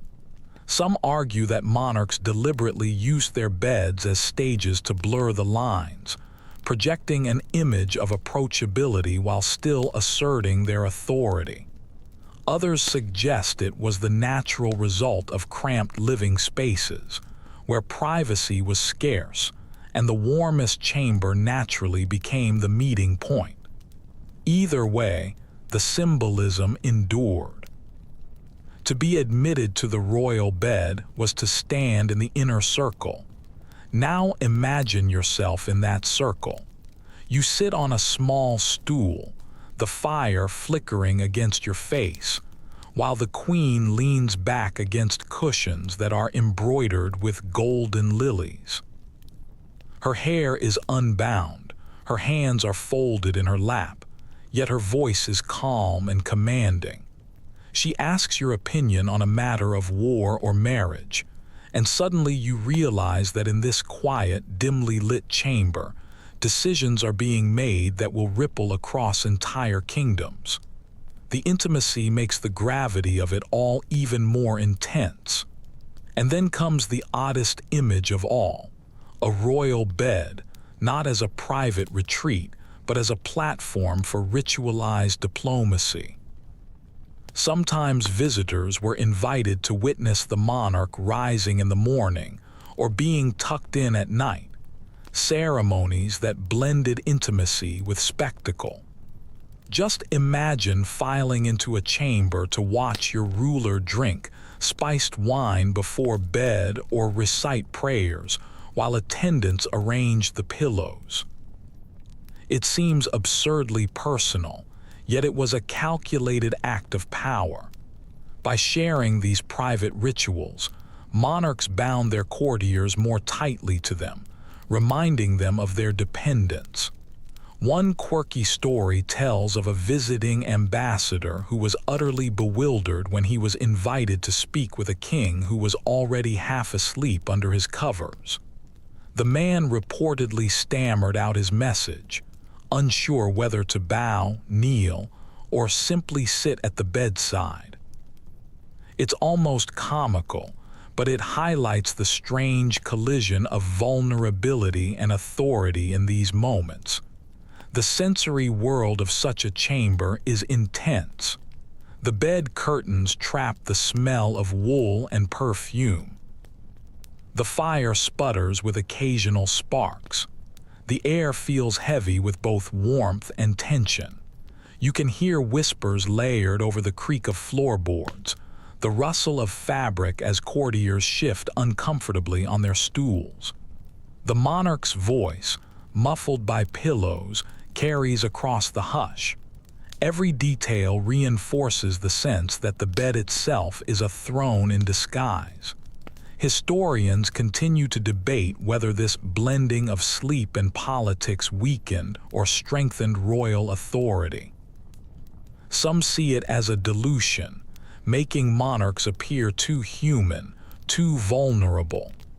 Others argue the opposite, that the deliberate blurring of boundaries magnified their mystique, keeping outsiders perpetually off balance. The fact that so many ambassadors wrote about the strangeness of being admitted to a bedchamber suggests it worked as intended. It left an impression not easily forgotten. Now place yourself behind the curtains, lying on the mattress as the last attendants retreat. You can feel the indent of where the advisors sat just moments earlier, their words still echoing in your ears. The The fire burns low, the chamber grows quiet, yet the weight of politics lingers in the fabric. Even in sleep, you cannot escape it. Tomorrow the cycle will repeat, with counsel at the bedside, whispers at the pillow, and decisions made in the fragile space between rest and wakefulness.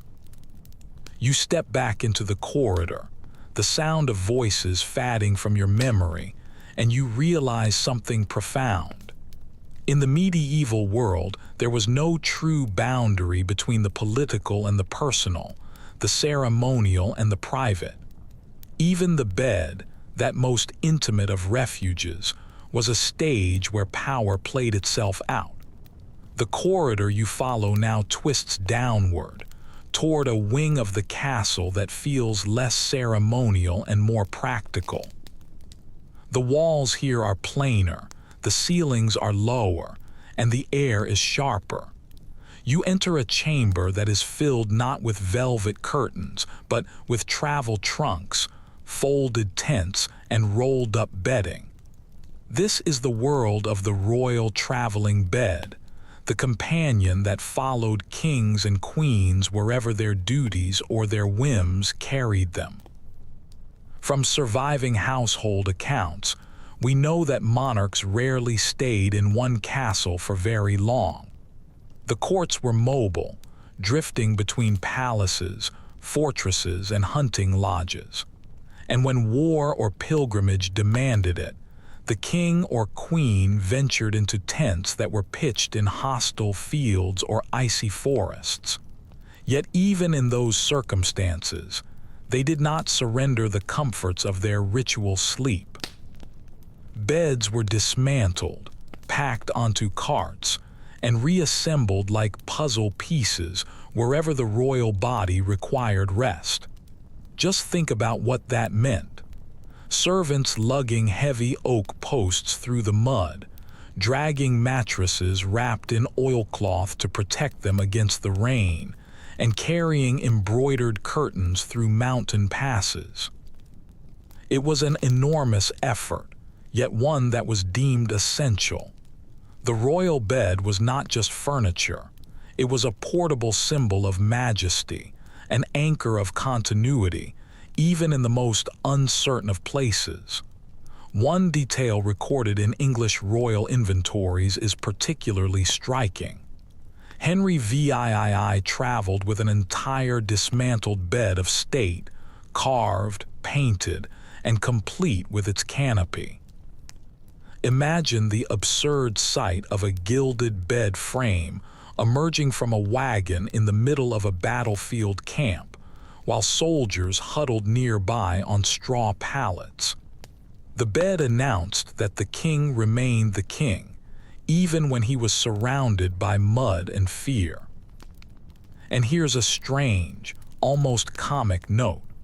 On some expeditions, the portable beds were so large and elaborate that setting them up required entire teams of carpenters. Chronicles describe tents straining under the weight of the wooden frames, with ropes creaking as servants struggled to raise the canopies inside the canvas pavilions. You can almost hear the grunts, the laughter, the muttered curses as royal dignity was painstakingly rebuilt in the middle of nowhere. Experts still puzzle over how effective these traveling beds truly were. Did they offer real comfort, or were they more symbolic gestures? Some argue the familiarity of one's own mattress and hangings provided genuine warmth and psychological reassurance. Others believe the effort far outweighed the benefit, that no matter how many furs you piled on, a tent pitched on frozen ground could never truly feel like home. The lack of agreement shows how blurred the line was between practicality and performance. Picture yourself inside one of those campaign tents now. Outside, the snow crunches under the boots of the guards, and the night wind snaps at the canvas like a drum. Inside, the royal bed stands proudly, its curtains drawn, its blankets thick with fur. A brazier glows nearby, throwing sparks against the damp walls of the tent. You crawl beneath the covers and feel the reassuring familiarity of the same fabrics you slept under back at Windsor or Rouen. The illusion of continuity holds, even if the ground beneath you is nothing but mud. The sensory details crowd in. The air smells of wet wool, wood smoke, and the faint tang of horse dung that has been carried in from the stables. The fire crackles but never quite warms the air. The mattress feels lumpy from the travel, the feathers clumped from the damp. The curtain muffles some of the noise, but you can still hear the restless stamping of hooves just outside, the mutter of the soldiers, the occasional clatter of armor. Sleep is shallow, broken, and threaded with the sounds of war. Yet the symbolism mattered more than the rest. To maintain the ritual of the royal bed was to insist that even on campaign, the monarch was more than just another soldier. His body, his sleep, his very dreams were framed as sacred. To lie in that bed was to carry majesty right into the mud. It reassured his followers, reminded his allies, and projected continuity in the face of chaos. One amusing little anecdote survives from the Burgundian court. A duke's bed was so grand and so heavily curtained that, when it was set up inside a tent, it collapsed under its own weight. The chronicler dryly noted that the duke slept humbly upon a chest that night, a rare moment when status bowed to practicality. You smile, imagining the laughter that was muffled in the dark as servants scrambled to salvage some dignity. The academic conversation around these traveling beds touches on psychology. Was this all about warmth, or about maintaining the illusion of control? Some scholars suggest that the very act of sleeping in familiar surroundings, even within a hostile environment, calmed the rulers, allowing them to project confidence. Others argue that these beds were simply stage props, seen by courtiers and allies more than they were actually used by the monarch themselves. Either way, the spectacle of a bed being reconstructed in a frozen field remains unforgettable. Now imagine yourself lying there as the king or queen. The tent flaps snap in the wind, a candle sputters, and the curtain of your bed shields you from curious eyes. For a few moments, wrapped in the same embroidered sheets that touched your skin back in your palace, you can pretend the world outside is not chaos. You drift into sleep, not because it is warm, but because the ritual of it makes it all feel familiar. You step back from the tent in your mind, leaving the bed to loom alone in the flickering firelight, and you realize something essential. Medieval kings and queens did not simply sleep where they were told. They brought their world with them, reconstructing it night after night, a portable fortress of fabric and ritual. In winter fields, icy forests, or smoky hunting lodges, the royal bed was always there, carrying the illusion of permanence across landscapes of uncertainty. You leave the campaign tents behind in your imagination and return to a castle chamber. This one feels different, not because of its size or the quality of its hangings, but because of its atmosphere. The fire glows in the hearth, throwing a restless light across the stone walls, but the room still feels dim, almost smoky. You squint and realize why. The air is thick with a candle-like haze, a veil of wax and soot that never quite clears. One thing that is beyond dispute is that medieval nights were illuminated not by electricity, but by fire, candles, rushlights, and oil lamps.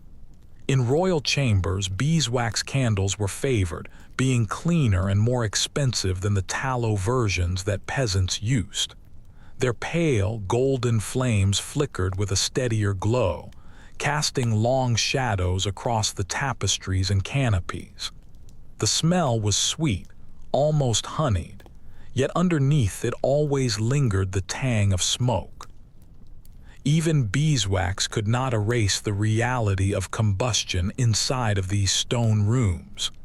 Just think of it, the king or queen lying beneath the furs, the bed curtains drawn, while a single candle burned nearby on a table or a wall sconce.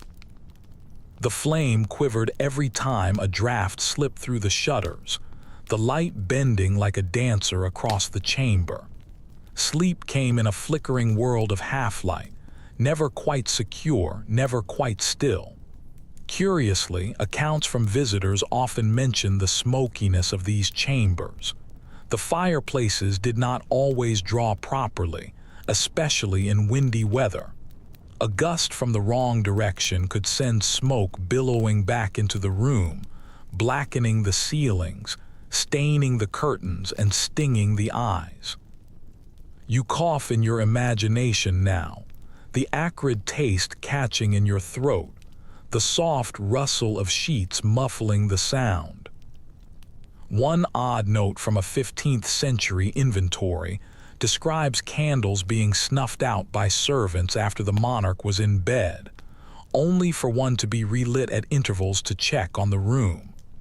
Imagine the disturbance, half-asleep royalty being stirred by the strike of flint and steel, eyelids fluttering open as another wisp of smoke filled the canopy. Comfort was not continuous, but intermittent, punctuated by the rhythms of the flame. Specialists are still divided on how tolerable this environment really was. Some argue that the sheer number of tapestries and hangings absorbed much of the smoke, dulling its effect. Others counter that prolonged exposure must have been suffocating, leaving the bedsheets reeking of soot and the lungs clogged. The truth may lie in between, a blend of luxury and irritation where sweet wax mingled uneasily with acrid fumes. The sensory scene grows vivid. You can smell the beeswax melting, earthy and rich. You can hear the faint crackle of a rushlight, the snap of a log in the hearth. Shadows leap along the canopy above you, twisting into grotesque shapes that look almost alive. The curtains trap the warmth, but also the haze, making the space cozy, yet slightly stifling. And there's another curious fact. Lighting was also symbolic. To burn beeswax candles was not merely practical, but a sign of immense wealth. Since beeswax was costly to produce and trade, a royal chamber glowing with 10 or 20 candles was more than just illuminated. It was flaunting prosperity. Every flicker carried economic weight, every shadow a reminder that commoners were lucky to have even a smoky tallow stub. Imagine the psychological side as well. The flickering light changes your perception, making the walls seem to waver and the tapestries seem to shift. You lie in bed, your eyes heavy, but the patterns on the curtains seem alive in the half-glow. Was that a lion's head, or did it just move? Was the figure of St. Michael frowning at you, or was it only the angle of the flame? Dreams and waking blurred in such a world, with fire and shadow conspiring to conjure up phantoms.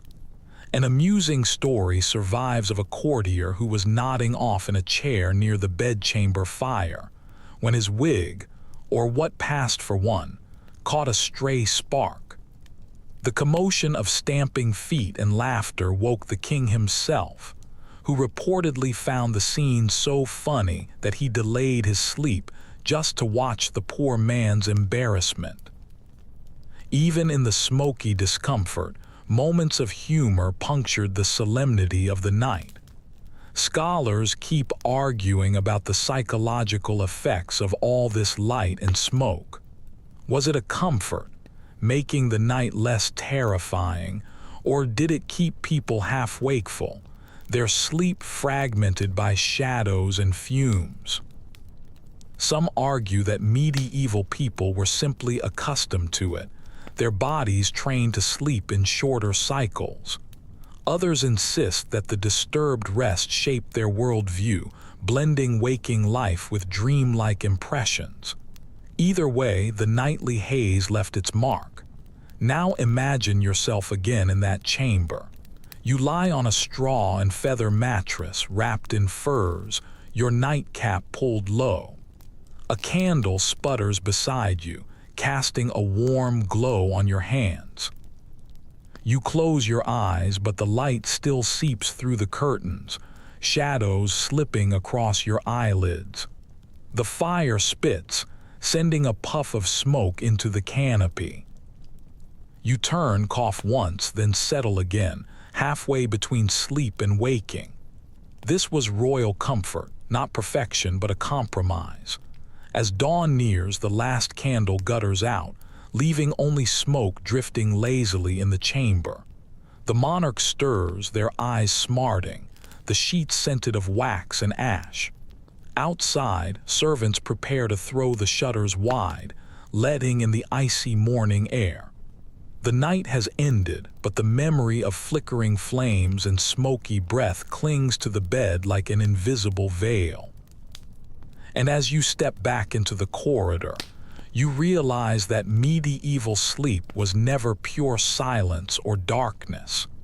It was a theater of shadows, illuminated by beeswax and wood smoke, where kings and queens drifted off under a haze that blurred the line between reality and dream. The next chamber feels quieter, more subdued, and at once you sense its difference. The decorations are gentler, the furnishings slightly smaller, the air tinged with lavender instead of heavy smoke. This is the queen's own space, her separate chamber, distinct from the king's.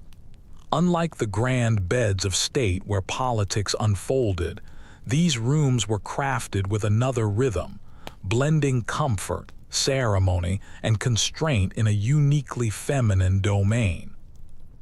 Records from royal households make it clear that queens often maintained their own sleeping quarters. Sometimes these chambers were directly adjoining the king's, connected by a narrow passage or a guarded doorway. Other times they were farther away in entirely different wings. The separation was practical as well as symbolic. Queens oversaw their own attendance, managed household accounts, and required privacy to conduct rituals associated with pregnancy, childbirth, or devotion. A royal marriage bed may have been paraded on special occasions, but much of the nightly reality was lived apart. Imagine the difference. You step inside and you see a bed that's still rich with curtains and tapestries, but the atmosphere is softer. The embroidery that lines the walls shows scenes of saints or flowers rather than battles. The sheets smell of herbs that have been tucked into the seams, rosemary or lavender, meant to calm the body. A prie-dieu, a kneeling desk, stands close at hand, reminding you that devotion was expected at all hours. This chamber radiates both intimacy and duty. One fascinating account comes from the household ordinances of Queen Isabella of France, which lists the daily routine of her ladies-in-waiting. They attended her closely as she undressed, helped with her prayers, and even slept nearby on pallets. The queen's chamber was not about solitude, but was a stage of female community, where attendants shared whispers late into the night. It was protection, companionship, and control all at once. And then there are the quirks that make you smile. Chronicles occasionally mention queens keeping small lap dogs or even monkeys in their chambers, creatures that were prized not just as pets but as status symbols. Imagine the incongruity: a richly dressed monarch preparing for bed while a chattering monkey leaps across the tapestries, or a tiny spaniel curls up beneath the blankets. It breaks the solemnity and adds a note of warmth to an otherwise rigid setting. Scholars continue to discuss how much autonomy queens really had in these spaces. Some argue that the separate chamber allowed women a degree of independence, a sphere where they could shape their own networks and exercise influence away from the king's constant gaze. Others insist that the autonomy was limited, since every moment was still overseen by attendants and rituals. The truth, as usual, likely shifted depending on the queen herself. Some wielded their chambers as centers of power, while others endured them as gilded cages. Close your eyes and imagine lying in this room. You are wrapped in layers of wool and fur, but the scents of herbs and perfumed oils soften the experience. The fire burns low, tended by a lady before she withdrew to her own pallet. The curtains close around you, muting the sounds of the castle. You feel both secure and constrained, watched over, yet comforted, a paradox of medieval royalty. The sensory details are vivid. You can hear the quiet breathing of the attendants on the floor nearby, the faint whimper of a dog shifting in its sleep. You can smell the lingering sweetness of lavender that has been crushed between the sheets. You see the flicker of a single beeswax candle, its glow turning the embroidered flowers into shimmering patterns on the canopy. It is not the smoky grandeur of the king's chamber. It is more personal, yet still steeped in ritual. One anecdote tells of a queen who invited her closest ladies into bed with her during especially cold winters, not out of impropriety, but simply for warmth and companionship. The image is striking: royalty curled among trusted women, whispering prayers and stories in the dark, human despite the weight of their crowns. You realize that in such moments, queens experienced a nightly intimacy that kings rarely permitted themselves. Academic discussion persists on whether these chambers were truly refuges or just extensions of their duty. Was the queen's bedchamber a place to rest, or another space for diplomacy, where ladies carried messages and brokered favors? Some evidence suggests it was both. The bed became a hub where feminine influence radiated outward, shaping politics from behind the embroidered curtains. Now imagine dawn breaking. The queen rises with the help of her attendants. Prayers are murmured, her hair is braided, and jewels are fastened. The intimacy of the night dissolves into ceremony once again. What seemed private was always semi-public, every gesture observed, recorded, or remembered. The bedchamber was never hers alone. It belonged to the network of power she embodied. You step quietly back into the corridor, reflecting on the paradox. The queen's chamber was gentler, more perfumed, more intimate, but it was no less political. Within its curtains lay both comfort and constraint, affection and duty, privacy and performance. And perhaps in the long, frozen winters, it offered one small consolation: a place where a woman could shape her own sphere of influence, even while wrapped in the furs of a kingdom. You leave behind the queen's perfumed chamber and find yourself in a smaller side room that's filled with manuscripts, jars of dried herbs, and the faint odor of vinegar. This is no bedroom, but a reminder of how profoundly medieval medical theory shaped their nightly life. To understand how kings and queens slept in winter, you must step into the strange world of humors, drafts, and remedies, the medical framework that governed everything from their diet to their dreams.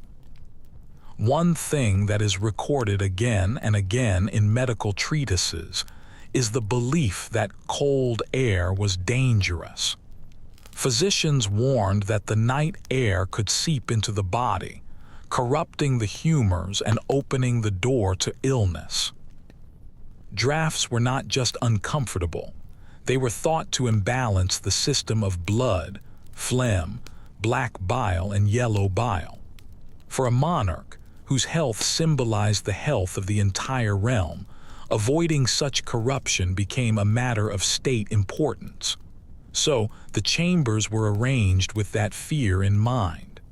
Beds were set away from the walls to prevent the cold from creeping directly into the body.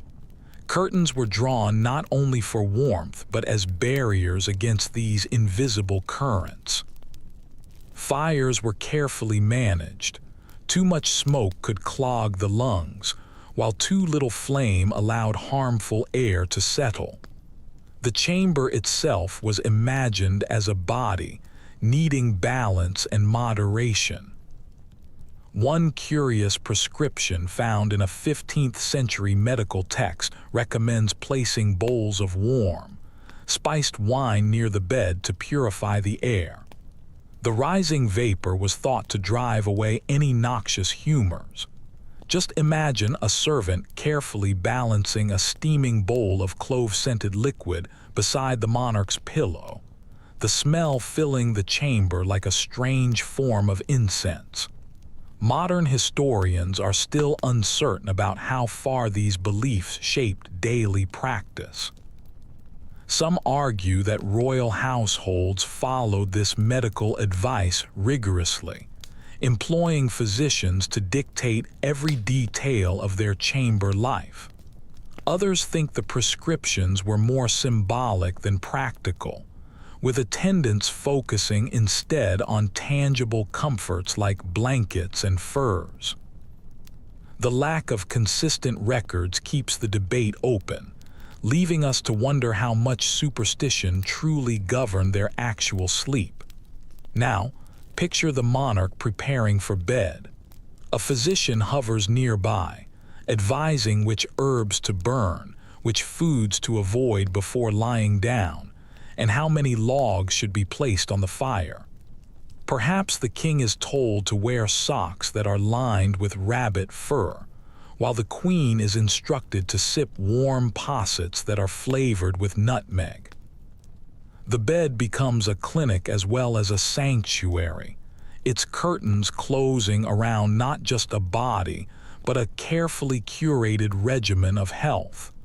The sensory details are striking. The air smells of rosemary and thyme that have been scattered on the floor to ward off corruption. A faint sweetness of cloves lingers from the spiced wine that was left steaming near the bed. The fire pops softly, its smoke weaving into the herbal haze. You can hear the gentle prayers of the attendants blending with whispered medical instructions, a chorus of devotion and science, if you can call humoral theory science. And here's a peculiar little fact that seems almost comical. Some texts advised placing live animals in the chambers as natural heaters.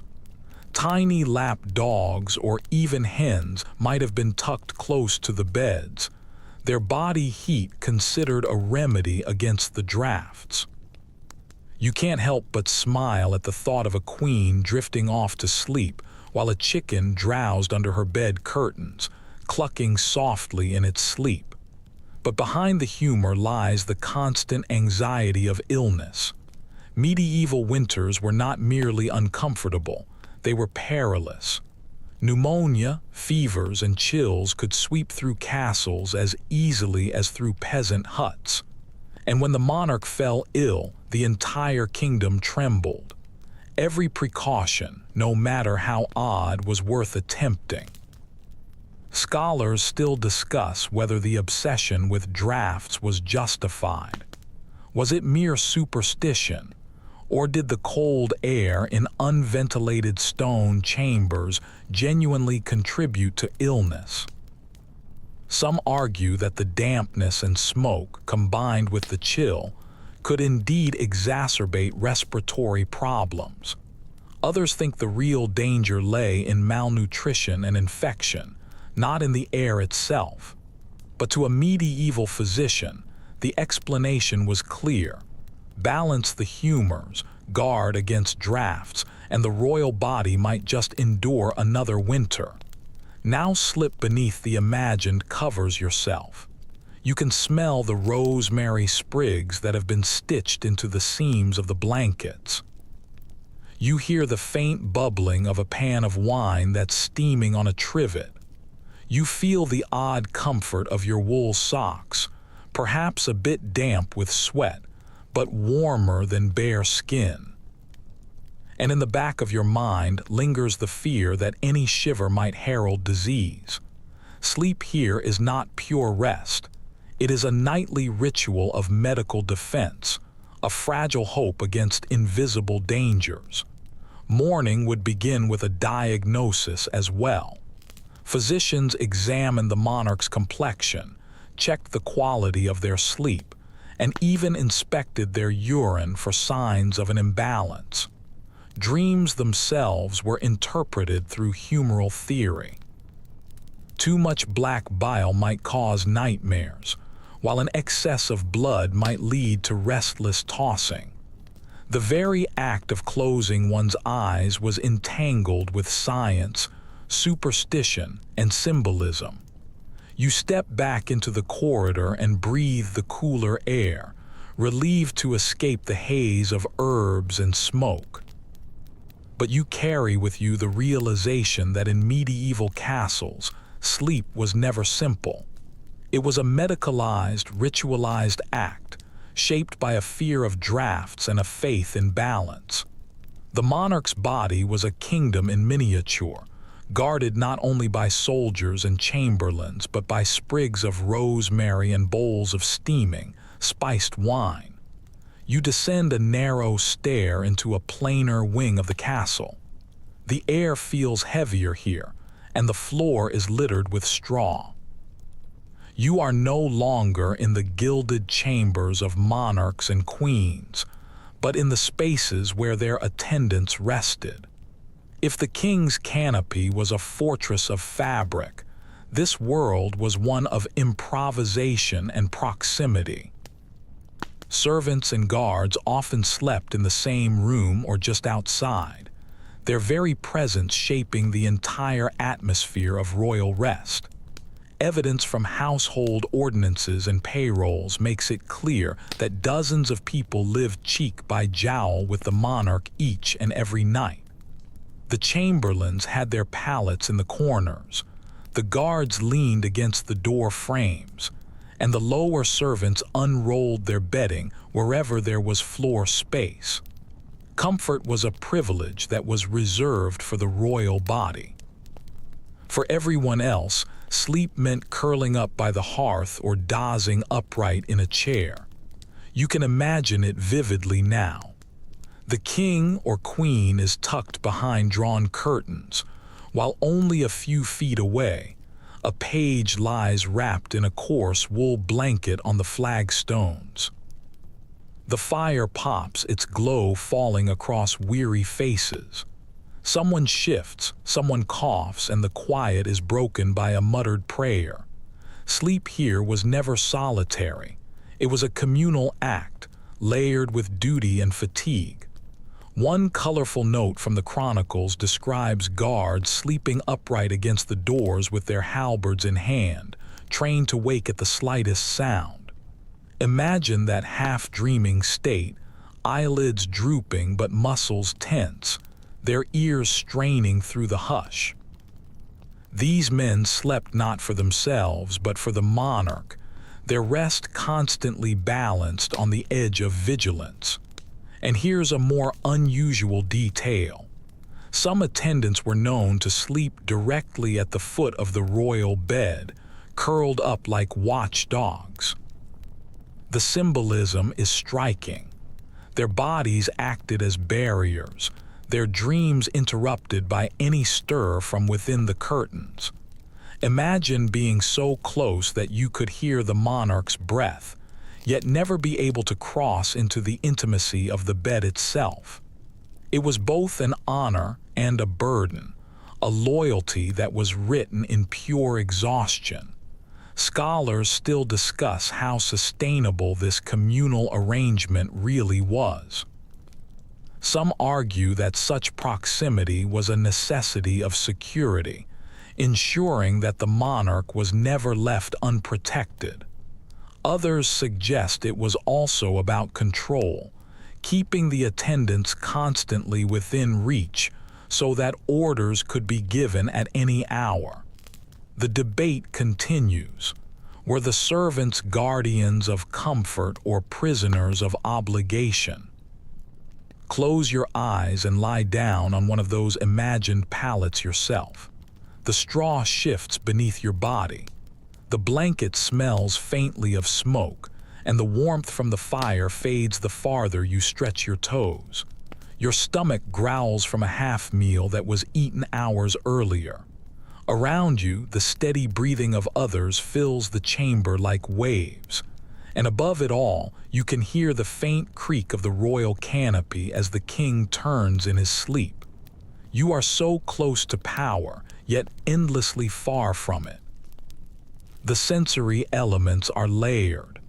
The scratch of coarse fabric against your skin, the grit of straw poking through the seams, the acrid smell of smoke that never quite leaves your nose. A faint draft slips under the door, brushing your face with icy fingers. You tug the blanket tighter, shivering, but exhaustion pulls you down regardless. Sleep in such conditions was not about comfort, but about inevitability. One anecdote from a late medieval court tells of a servant who fell so deeply asleep beside the hearth that he rolled too close and singed his hair. The laughter of his fellow attendants carried on into the morning, but behind the humor lay the reality. Fatigue was constant, and mistakes were inevitable. The servants bore the brunt of endless labor by day and broken rest by night.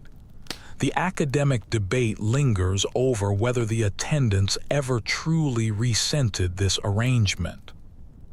Some historians argue they must have envied the monarch's heavy furs, longing for warmth while they shivered in the shadows. Others point out that proximity to the royal bed also meant opportunity, chance encounters, whispered favors, and potential for advancement. A servant curled on the floor might still dream of power. Now imagine dawn breaking. A chamberlain stirs first, rousing the others with a whisper. Pallets are rolled up, blankets are folded, and the fire is coaxed back to life. The monarch stretches behind the curtains, the attendants ready at once to assist. What was communal sleep transforms instantly into bustling service, the intimacy of the night dissolving into the hierarchy of the day. You step out of the chamber, your mind lingering on the strange intimacy of it all. Royal sleep was never solitary. It was watched, guarded, and surrounded by a chorus of weary bodies. The king and queen may have been swaddled in velvet, but their rest depended on dozens of exhausted attendants who were curled up on cold stone floors. Power, it seems, always slept in company. You follow another staircase, one that spirals more tightly, leading to a quieter corner of the castle. Here, the stones feel older, the corridors more echoing. You push open a small wooden door and step into a chamber that feels haunted by sound rather than by sight.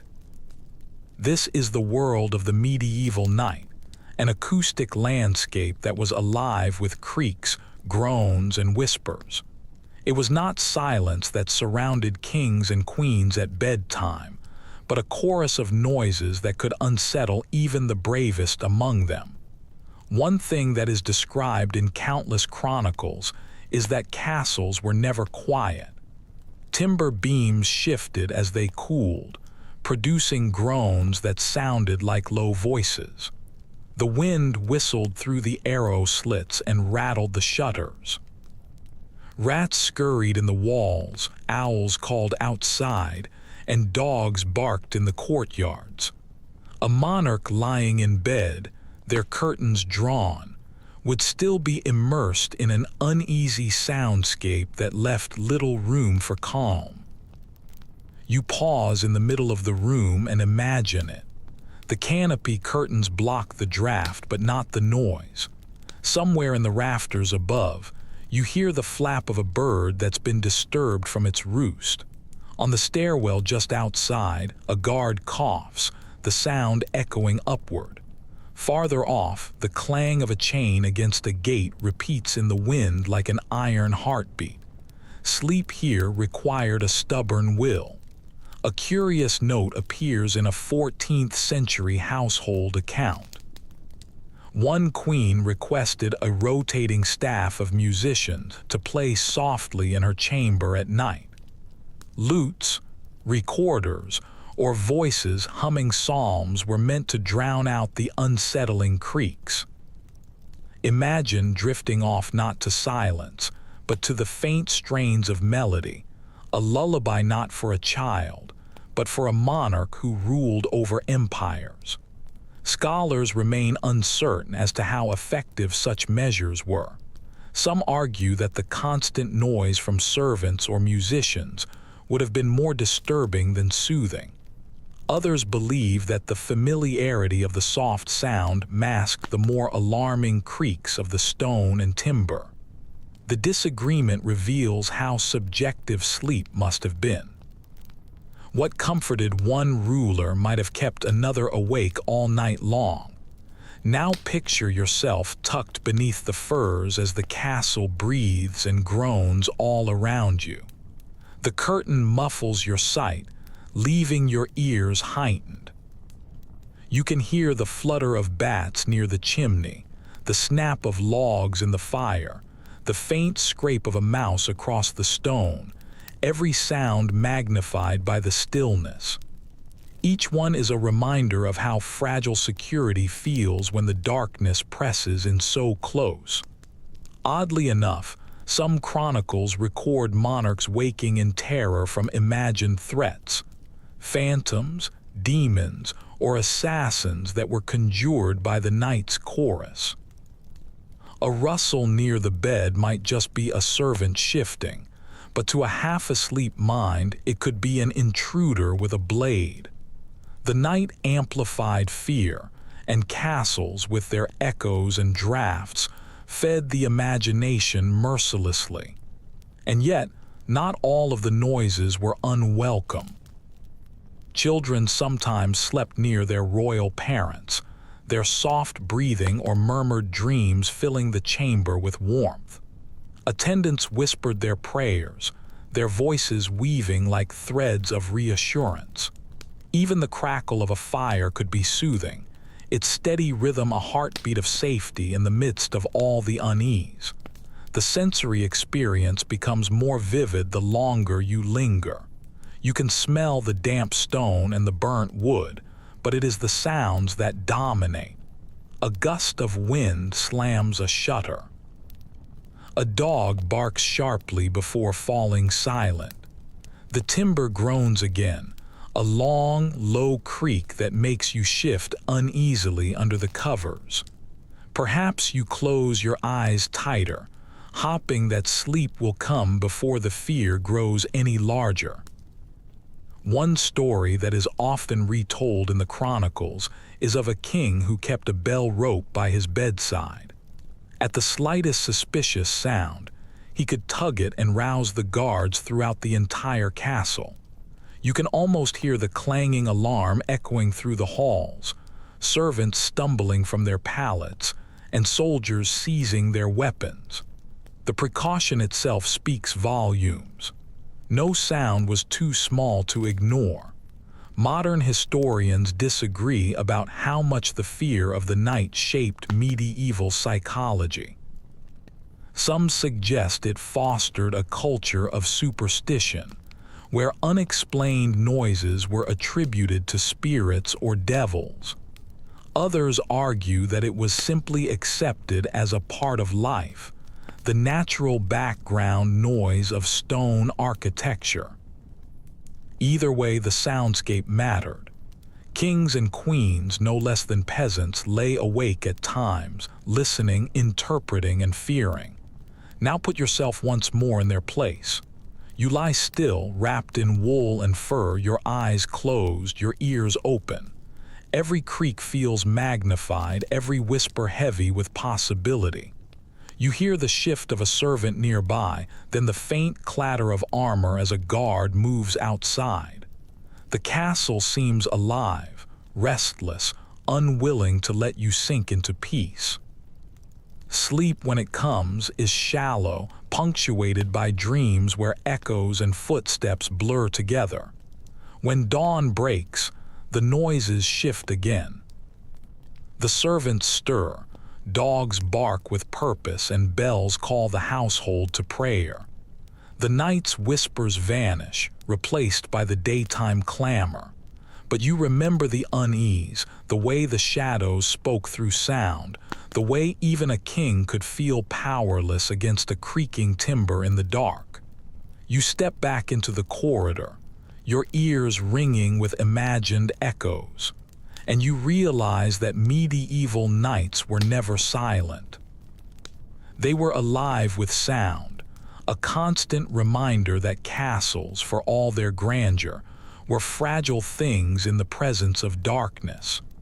The corridor bends sharply and brings you into another chamber where the first thing you notice is the door itself. It is thick oak, reinforced with iron bands and bristling with bolts. Beside it, on a stool, rests a set of heavy keys. You realize that for all the furs, curtains, and attendants, true safety in a medieval bedchamber depended on locks and barriers. Sleep could never come easily if one suspected that danger was lurking just beyond the threshold. We know from castle inventories and architectural remains that royal chambers were equipped with multiple locking systems. The doors were reinforced with thick timbers, sometimes double-layered, and secured by iron bars that slid into brackets on the wall.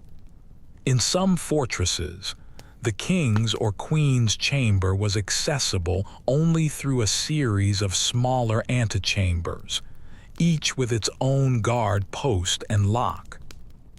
Security was layered like the bedding itself, heavy, complicated, and designed to remind intruders that they would be noticed long before they could reach the royal body. Step closer to the imagined door, and you can feel the cold bite of the iron. You can picture a servant sliding a bolt across at night, the metallic thud echoing in the chamber. That sound must have been reassuring, a literal barrier drawn between the ruler and any threat. And yet, even that barrier was not absolute. Assassinations in bedrooms were not unknown, and the knowledge that no lock could guarantee safety must have lingered in every restless dream. One curious note appears in the chronicles of Edward II. It was said that he often slept in different rooms, changing his location unexpectedly to avoid any would-be assassins. Just imagine the disruption. Servants lugging bedding from chamber to chamber, attendants bewildered as to where the king would settle that night. Paranoia, born from real threats, turned the nightly ritual of sleep into a strategic maneuver. There's also a strange, almost humorous story about a French noble who insisted on bolting his chamber from the inside, only to be trapped when the lock jammed. He spent hours banging on the door until servants finally broke it open. The laughter that followed, no doubt, masked a real unease. What if a fire had broken out? What if enemies had truly come? Locks gave safety, but they also carried the risk of entombment. Historians remain divided over how secure these bedchambers truly were. Some argue that the sheer number of guards and locked doors made a royal assassination inside a castle nearly impossible. Others note that betrayals often came from within, and all the bolts in the world could not prevent danger if a chamberlain or an attendant turned traitor. The debate circles back to the same unsettling point. Safety was as much about loyalty as it was about locks. Now imagine yourself lying in that bed, the curtains drawn, hearing the click of a bolt sliding into place. The fire hisses low, the servants withdraw to their pallets, and you are left with the sound of your own breathing. You tell yourself you are safe, but every creak of the door frame, every rattle of the shutter makes your muscles tight. You know that guards stand outside, but can you trust them? You know the chamberlain holds the key, but is he loyal? Sleep comes slowly, weighed down by suspicion. The sensory picture is vivid. The metallic chill of the iron bolts, the smell of oiled wood as the doors are maintained, the echo of footsteps fading down the corridor as the last servant leaves. The silence is not silence at all. It is a waiting pause, the stillness of a house that could at any moment burst into commotion. Another oddity appears in some records. Rulers sometimes kept weapons at their bedsides, daggers or swords within easy reach. You can almost see a queen's jeweled dagger laid on the table beside a prayer book, a curious pairing of faith and fear. It suggests that even behind heavy locks, royalty never abandoned their vigilance. Academic discussions often frame this as a paradox. The bedchambers were the most secure spaces in the castles, yet they were also the most vulnerable. The ruler was defenseless once asleep, and every lock was only as strong as the loyalty of those who held the keys. Scholars argue whether the elaborate security routines brought real peace of mind, or whether they simply emphasized the danger, making sleep more anxious. Now put yourself in that uneasy place. You curl under the blankets, your nightcap pulled low, a dagger resting close by. Outside the curtains, attendants breathe softly. Beyond the door, a guard shifts his weight, his chainmail clinking faintly. Every sound is magnified in the dark. The groan of a timber, the hiss of the fire, the rattle of wind against the shutters. You wait for a danger that never comes until at last, exhaustion drags you into uneasy dreams. When dawn arrives, the bolts are drawn back with a screech of iron. Attendants file in, their cheerful voices announcing the morning. The fear of the night fades quickly, swallowed by ritual and routine. Yet in the back of your mind, you remember it. The uneasy knowledge that no matter how thick the door or how many bolts are drawn, sleep is always a gamble. You step back into the corridor, leaving the heavy door closed behind you. And you understand that in the medieval castle, security was never absolute.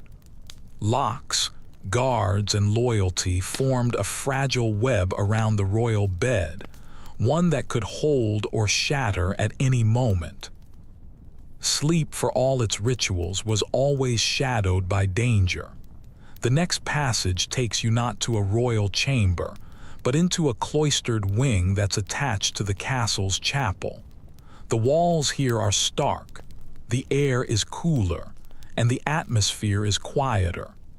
You realize this is a different kind of sleeping world altogether, the monastic quarters, where the rhythms of prayer and austerity shaped how men and women of God endured the winter nights. For kings and queens, the proximity of monasteries and chapels often meant a constant comparison. Their own chambers seemed extravagant when measured against the strict simplicity of monastic sleep. From monastic rules like the Benedictine rule, we know that monks were expected to rest communally in long dormitories. Privacy was rare. Rows of beds or pallets lined the hall, sometimes divided only by thin partitions or curtains. The emphasis was on equality.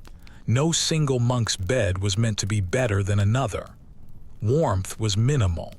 Straw mattresses, simple woolen blankets, and perhaps a cloak pulled over the shoulders were all that shielded them from the chill. You pause in the imagined dormitory now.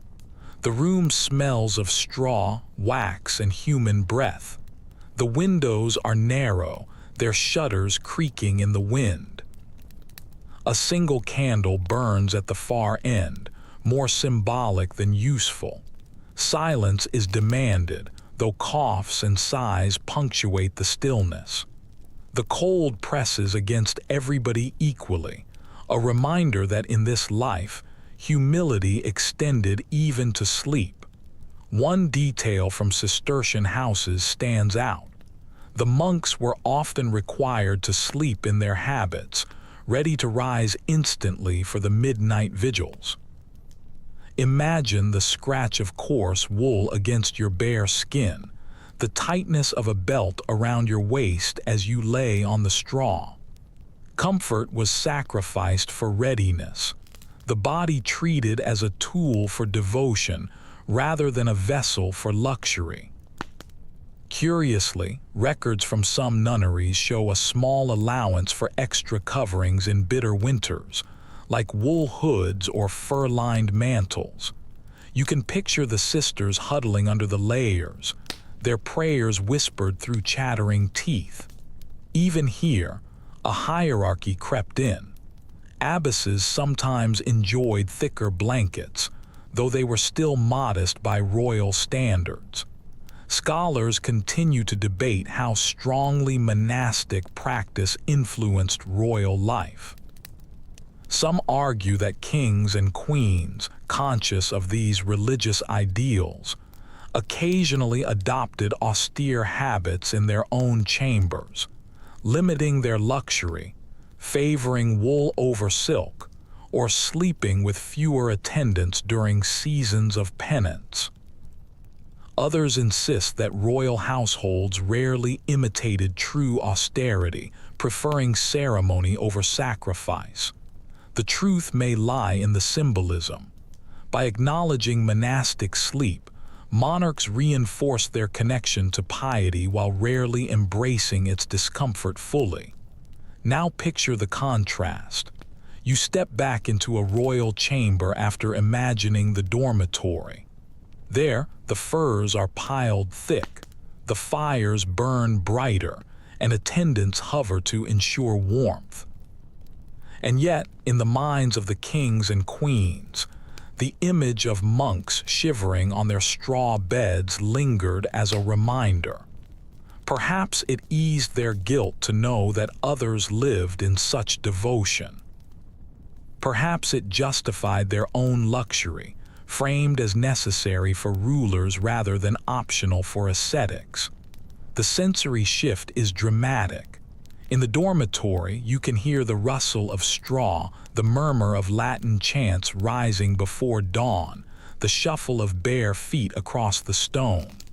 In the royal chamber, you hear whispered counsel, the hiss of braziers, the rustle of silk curtains.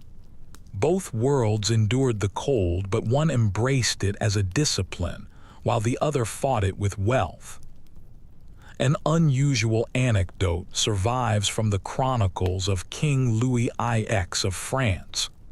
Remembered for his piety, he sometimes insisted on sleeping on straw during Lent, even as his courtiers enjoyed their feather mattresses. It scandalized some attendants and impressed others, but it highlights the way that monastic ideals occasionally invaded royal practice. Whether he slept soundly is another matter entirely. Modern experts remain divided.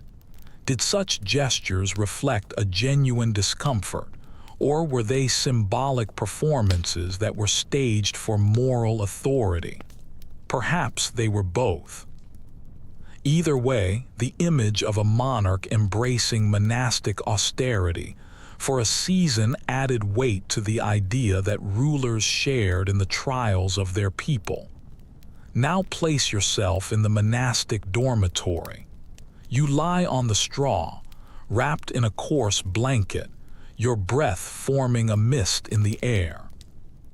Around you, rows of others breathe in unison, their snores and sighs creating a strange harmony. The bell will ring soon, calling you to rise in the darkness for prayer. Sleep is shallow, fragmented, and shaped by devotion. You doze, you wake, you doze again, always aware of the cold. Then imagine stepping from that world into the Queen's perfumed chamber once more. The shock is profound. The furs are heavy on your chest, the warmth of embers is glowing, and the curtains are closing you into privacy. The contrast itself becomes a part of the narrative of power. Rulers had what the monks renounced. Yet both worlds claimed legitimacy through their choices. As you leave this imagined dormitory behind, you understand something deeper. Royal sleep was luxurious, yes, but it always carried the shadow of monastic austerity, a reminder that in the eyes of the Church, true devotion lay not in velvet, but in straw. In the winter especially, the comparison must have been sharp, each cold night pressing the contrast into sharper relief. You cross into another part of the castle, one that smells faintly different, even in your imagination. Here the walls gleam with imported hangings, and the floors are softened by woven carpets that clearly did not originate from Northern Europe. This chamber speaks not just of comfort, but of trade, of global networks that were stretched across oceans and deserts. Kings and queens did not endure the cold winters with wool alone. They adorned their beds with exotic imports that shouted wealth to every single visitor. We know from royal inventories that silks from Byzantium, carpets from the Levant, and furs from the far north all found their way into European chambers. These were not everyday textiles. They were treasures that were carried across dangerous routes, purchased at an enormous expense. To drape a bed with silk hangings was to say, without words, that one's reach extended across entire continents. Sleep itself became a declaration of empire. You step closer to the imagined bed, and you see curtains that are shimmering faintly, dyed with a deep indigo or crimson that local weavers could rarely replicate. The embroidery glitters with gold threads, each stitch a sign of costly labor. Beneath your feet, a rug spreads across the stone floor, its patterns geometric, foreign, and mesmerizing. Just imagine the astonishment of a visiting noble, stepping from the icy drafts into a chamber that was warmed not only by a fire, but by the illusion of distant lands that were stitched into the fabric. One curious record mentions that ermine pelts, imported from the northern forests, were considered essential for royal bedding. Their white fur, speckled with black tails, symbolized purity and power. Monarchs sometimes lay beneath entire coverlets of ermine, the pelt stitched together so that the sleeper was swaddled in a garment of symbolism as much as warmth. You can almost feel the silky smoothness beneath your fingertips, though you also wonder about the dozens of tiny animals that were required to produce such a luxury. And then there is the quirkier side. Some chronicles describe rulers insisting on silk sheets, despite the fact that silk clung uncomfortably to the skin in cold weather. Imagine sliding into bed, expecting warmth, only to find the fabric chilling rather than insulating. Yet the symbolism of the silk outweighed its practicality. It was less about comfort and more about spectacle, the statement that the king or queen could afford such finery. Experts remain divided on how widely such imports were actually used.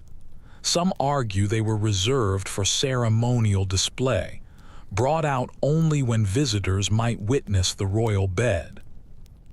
Others believe that monarchs used them regularly, indulging in the rarest of comforts, even when no eyes were watching.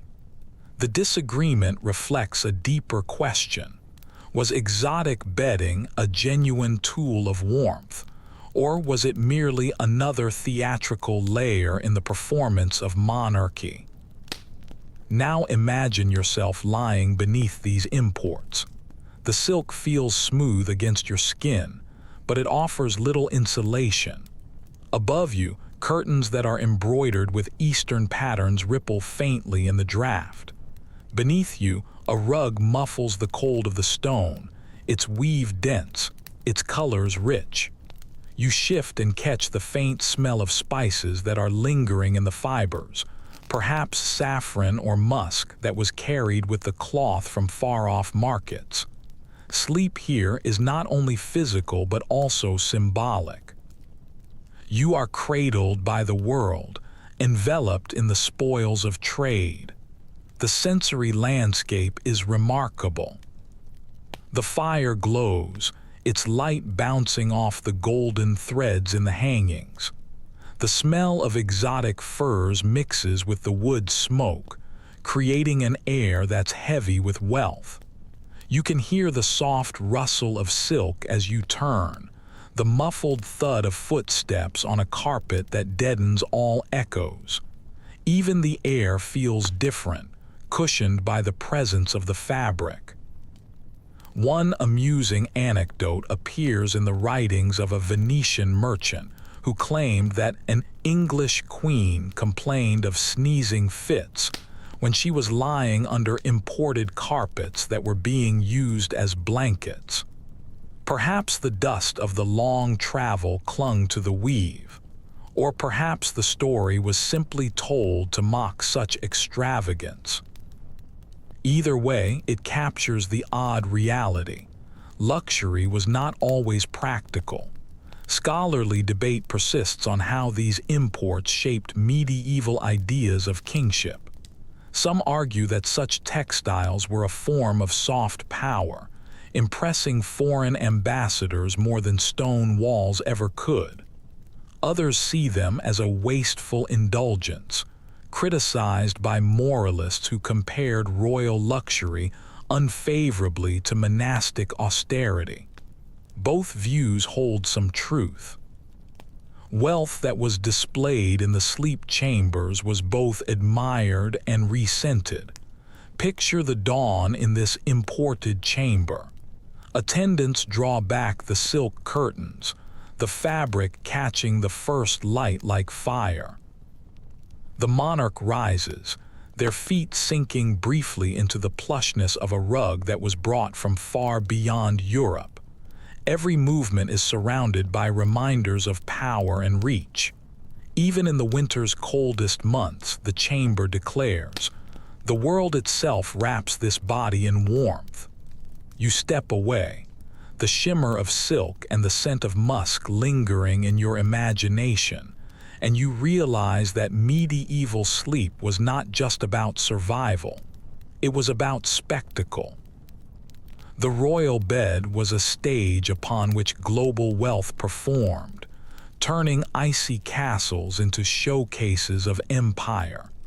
You wander into another chamber, and this one feels different from the start.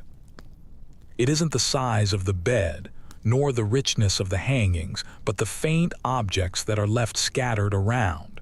Charms that are stitched into the cloth, tiny relics set in ivory boxes, and crosses that are etched into the bedposts.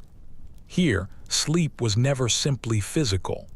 It was a moment of spiritual vulnerability, a liminal crossing into a night that was filled with invisible dangers. For kings and queens, whose bodies symbolized the entire realm, such dangers were no small matter. We know from devotional manuals and accounts of household rituals that medieval people feared the night as a time when demons, spirits, and nightmares prowled. Beds became fortified not only with furs and curtains but with prayer and magic.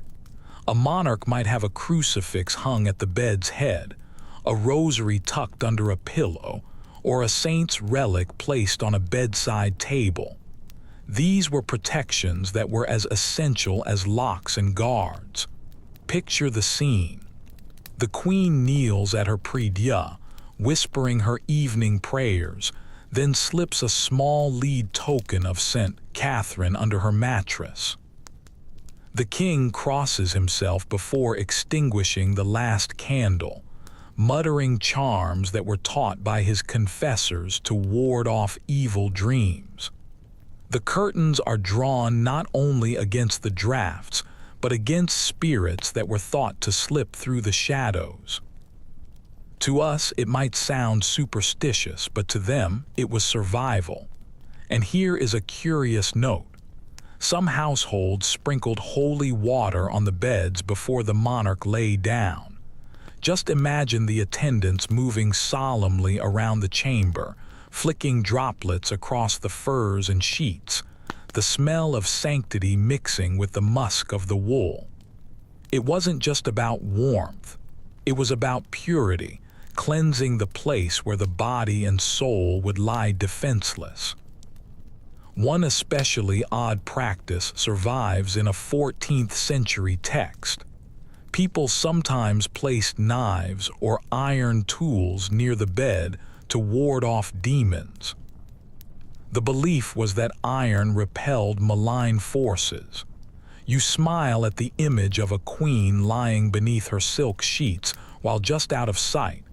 A kitchen knife lay hidden under her pillow, not for assassins, but for spirits. Scholars still wrestle with the degree to which royalty truly believed in such protections. Some argue that deeply pious monarchs took these rituals as seriously as any villager. Others suggest that the rulers performed them more for symbolism, demonstrating their devotion to reassure their subjects and the church alike. The truth likely blended both, belief and performance, interwoven as tightly as the embroidery on their bed curtains. Now imagine lying there yourself. You can feel the cool linen sheets beneath your hands, the faint dampness where holy water touched the fabric. You can smell the beeswax from the extinguished candle, mingled with the rosemary sachets that are tucked near the pillow. Your fingers brush against the small, sharp edge of a reliquary that's hidden under the cloth. As you close your eyes, the fire hisses in the hearth, and you whisper a final prayer. The fear does not vanish, but it lessens. The ritual soothes. The sensory world is full of contrast. The sacred objects glow faintly in the candlelight, Yet the shadows beyond the curtains feel deeper, more alive. The smell of incense lingers from the prayers that were said earlier, mixing with the smoke. You can hear a servant outside reciting a psalm, his voice carrying softly through the door. Even in the silence, the room feels inhabited by saints, by symbols, by unseen guardians. One quirky story recorded by chroniclers tells of a king who insisted on having relics sewn directly into his bedclothes. Over time, the relics frayed the fabric and annoyed the attendants who were tasked with repairs. But the king refused to part with them, convinced they protected his dreams from evil visions. It's almost comic, yet it reveals how profoundly the rulers treated sleep as a vulnerable threshold. And still, the debate lingers among historians. Was this fear of night spirits primarily religious? Or was it cultural, a way to give form to the very real unease of sleeping in smoky, creaking castles? Some scholars argue the rituals were psychological, soothing the anxieties that were born of drafts and strange noises. Others insist that piety itself drove the practice, that kings and queens truly believed that demons lurked at the bed's edge. The disagreement persists, as murky as the shadows of a medieval night. Now slip again into that role. You lie beneath layers of fur, your breath fogging the air. At your side rests a crucifix, and at your feet a charm is stitched into the bedspread. You can hear the mutter of attendants just outside the curtains, the soft padding of a dog shifting near the hearth. The castle creaks, the wind whistles, but you cling to the sense that unseen guardians are keeping watch. Sleep comes not because the room is warm, but because it has been fortified with prayer and symbol. When dawn breaks, the first light touches the relics on the table, glinting faintly. The queen's token is retrieved. The king's charm is set back into its case, and the attendants whisper prayers of thanks. The night has been survived, not only through blankets and fires, but through faith. You step out of the chamber, leaving behind its faint aura of incense and secrecy. And you realize that for medieval royalty, sleep was never merely physical rest. It was a spiritual crossing, a nightly battle against invisible forces that was fought with crucifixes, charms, and whispered words in the dark.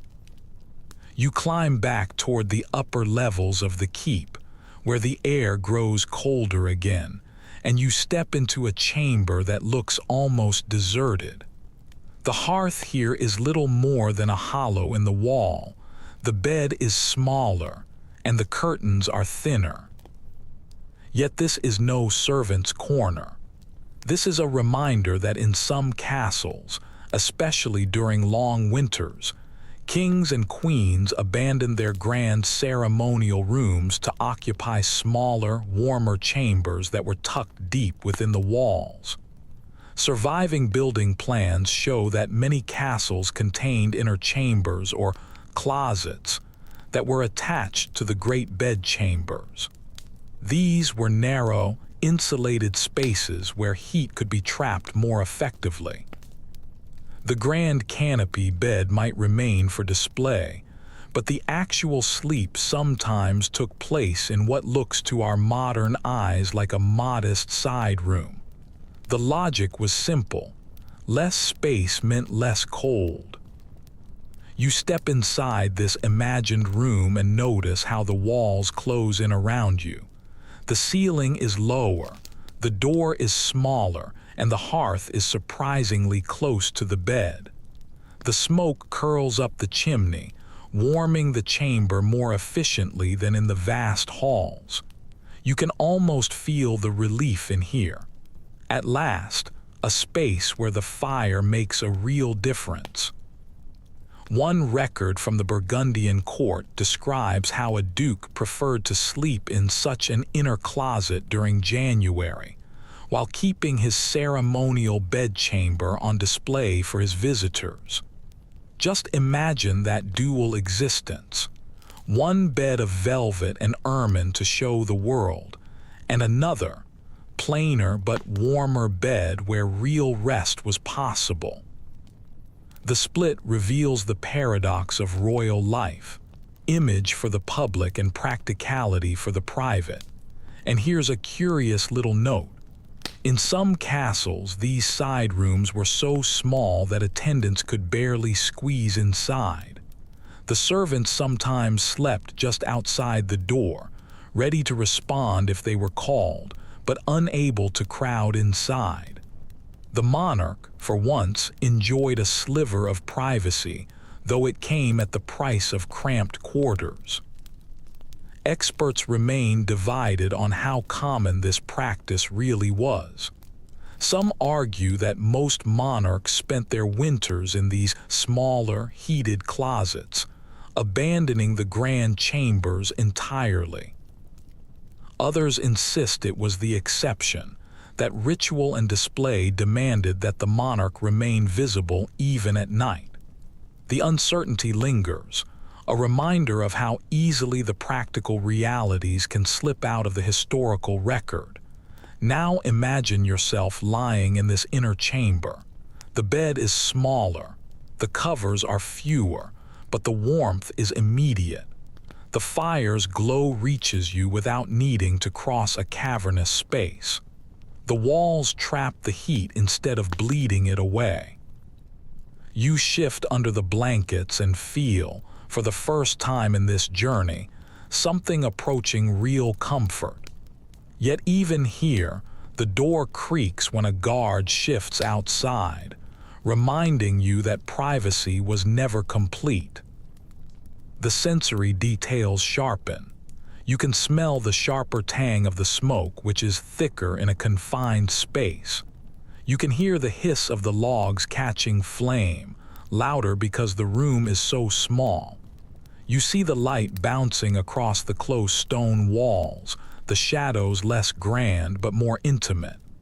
The warmth of the fire finally seeps into your bones, though it also leaves the air a bit stuffy. You tug your nightcap lower and breathe deeply, grateful for the heat, if not for the freshness. One amusing anecdote describes a nobleman who so enjoyed his heated closet that he refused to return to his great chamber for weeks, forcing his attendants to hold court in a space barely large enough for 4 people. The chronicler noted with a sly humor that politics carried on among the bedposts and boots, as though even governance had been shrunk by the confines of the room. The scholarly discussion here focuses on symbolism versus practicality. Was the shift to these inner chambers an admission that the castles failed to provide true comfort? Or was it a clever adaptation, a sign of ingenuity? Some argue it undermined royal majesty, reducing kings to creatures who were huddling for warmth. Others insist it showed their resilience, their ability to adapt without losing face. The lack of consensus reminds you that history often balances between perception and reality. You slip back into the bed once more. You lie curled tightly, the covers drawn close. The fire pops, sending warmth across your face, but the rest of the chamber feels thick with smoke. You cough lightly, then drift towards sleep anyway, soothed by the nearness of the fire. Outside, the guards shift uneasily, listening for any movement. For a few short hours, warmth triumphs over grandeur. Morning here looks different too. There are no grand curtains to fling back, no parade of courtiers. Instead, a few attendants step quietly inside, helping you dress quickly before leading you back to the ceremonial bedchamber for appearances. The secret of the night remains hidden. That true sleep came not in the hall of velvet and gold, but in this narrow closet that was warmed by a fire. You step out into the corridor again, glancing back at the modest chamber, and you realize that medieval royalty lived double lives in the winter. One was for display, and one was for survival. The public bed was theater, while the private bed was a necessity. And between the two lay the fragile truth of their royal humanity. You follow another narrow passage, this time toward a chamber that surprises you with its abundance of small wooden doors. Each one leads not to the outside, but to tiny alcoves and hidden spaces that are tucked within the thick castle walls. You realize you've stepped into the world of storage and supply, the quiet backbone of their nightly comfort. Royal sleep in winter wasn't only about the bed itself, but about the endless movement of supplies that made their survival possible. Royal accounts list staggering numbers of blankets, mattresses, and sheets that were kept in constant rotation. The wool had to be aired to prevent mildew. The furs had to be brushed to keep vermin at bay, and the feathers had to be replaced when they clumped together. The servants stored these textiles in chests that were lined with cedar or sprinkled with herbs like lavender and thyme. Just imagine the bustle at dusk. Attendants hauling fresh linens, shaking out quilts in the smoky air, and layering bed after bed so that by the time the monarch arrived, it all looked effortless. You step closer in your imagination to one of these storage chests. The wood smells sharp, spiced faintly with resin. You open it and find folded sheets of linen, their edges embroidered with dynastic symbols.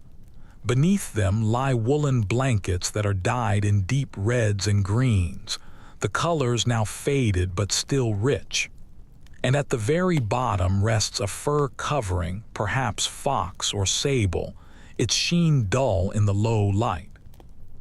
The sheer volume of it all overwhelms you, a luxury that was built on repetition, with every night demanding fresh preparation. A fascinating account survives from the household of Mary of Burgundy, where attendants rotated the bedding weekly, carting the soiled linens to laundresses who boiled them with lye and ash. It was laborious, smelly work, but absolutely vital. Just imagine the smoke rising from the great cauldrons outside the castle walls, the air pungent with soapwort and steam. Clean bedding was as much about status as it was about comfort, proof that royalty did not wallow in filth, even if the effort was monumental. And here's a quirky note. Some records suggest that the beds were sometimes stuffed with aromatic herbs, not only for their fragrance but also to repel lice and fleas. Imagine lying down at night and catching the faint, prickly scent of mint or pennyroyal that was tucked beneath the sheets, acting as invisible guardians. The thought is charming, though you suspect the itch of straw poking through the fabric was never entirely conquered. Historians remain divided on how effective these measures really were. Some argue that careful laundering and herbal sachets kept the royal beds relatively free of vermin, a rare luxury in the medieval world. Others believe that infestations were inevitable, that even kings and queens scratched through the night despite all of their precautions. The absence of definitive evidence keeps the question alive, a reminder that even the mightiest were still flesh and blood. Now imagine the routine from the servant's perspective. Hours before the monarch even arrived, you carried a heavy mattress from storage, fluffed the feather bed, shook out the blankets and tucked herbs into the seams. You worked with others to drape the curtains, smooth the sheets, and ensure the chamber smelled of cleanliness rather than smoke. By the time the royal figure entered, everything gleamed, yet your body ached, and your clothes reeked of soap and damp wool. The comfort of one person required the exhaustion of many. The sensory picture fills the chamber. The musty smell of old wool, the sweetness of the lavender sachets, the acrid tang of the boiled lye. You can hear the thud of chests closing, the rustle of fabric unfolding, the chatter of servants hurrying to finish before nightfall. You can touch the coarse weave of the linen, smoother than peasant cloth but still stiff, warmed by the fire's heat. One amusing anecdote from a 15th century castle inventory lists 2 spare mattresses and 1 broken bolster, not to be used for guests of rank. The detail makes you smile. Even in the palaces, there were categories of bedding, the finest for royalty, middling for noble visitors, and shabby cast-offs for lesser folk. Sleep itself became a ladder of hierarchy, measured in feathers and furs. The scholarly discussion continues about the scale of these operations. Some argue that the constant laundering and rotation was evidence of advanced household management, a sign of a growing sophistication in the late medieval courts. Others suggest it was haphazard, dependent on the seasons, supplies, and local labor. What is clear is that behind every warm night for a monarch stood dozens of invisible workers, scrubbing, sewing, and carrying. Now place yourself once more in that bed after the linens have been freshly changed. The sheets are cool against your skin, scented faintly with rosemary. The blankets are heavy, layered in a careful sequence. The furs lie thick across your chest. You sigh with relief, even as you know that tomorrow the process will begin all over again, with servants hauling, washing, and storing. Comfort is never permanent. It must be manufactured nightly, renewed by labor. At dawn, attendants will strip the bed, fold the linens, and carry them off to be cleaned. The cycle repeats endlessly, invisible to all but those who work it. Yet for the monarch, the effect is simple. Each night the bed feels fresh, the chamber smells clean, and sleep, though still cold and drafty, comes a little easier. You step back into the corridor and glance once more at the storage alcoves, and you realize that medieval kings and queens did not sleep alone. They slept on the backs of servants, laundresses, weavers, and hunters, whose endless labor filled the chests with warmth. Every blanket was a chain in the machinery of survival, and every sheet was a link between power and toil. You wander farther down a long gallery, past tall windows that are shuttered against the winter wind. At the end, a chamber opens that feels unusually airy, lined with large, arched windows that are now covered with wooden boards. You sense that this room was never meant for deep winter rest, yet here it is, a reminder of the tension between luxury and practicality. The castles were built to impress, and their grandest chambers often betrayed their owners during the coldest months. Contemporary descriptions reveal that the largest rooms, sometimes called great chambers or solar apartments, were designed for ceremony more than for comfort. The high ceilings displayed wealth, the vast fireplaces impressed visitors, and the multiple windows let in streams of light. But in winter, these same features turned the chambers into frozen caves. Heat rose toward the rafters, the windows leaked drafts, and the stone absorbed the warmth of every ember. Kings and queens who insisted on sleeping in such spaces faced long, restless nights despite all their furs and curtains. You step into the imagined chamber and notice the contrast. The bed is colossal, its canopy soaring like a small roof. The fireplace yawns wide, its flames flickering against the stone, but the air beyond its reach is icy. The curtains ripple as invisible currents slip past the shutters. You draw your cloak tighter and realize that grandeur itself carried a price. A space that looked magnificent but bled warmth at every seam.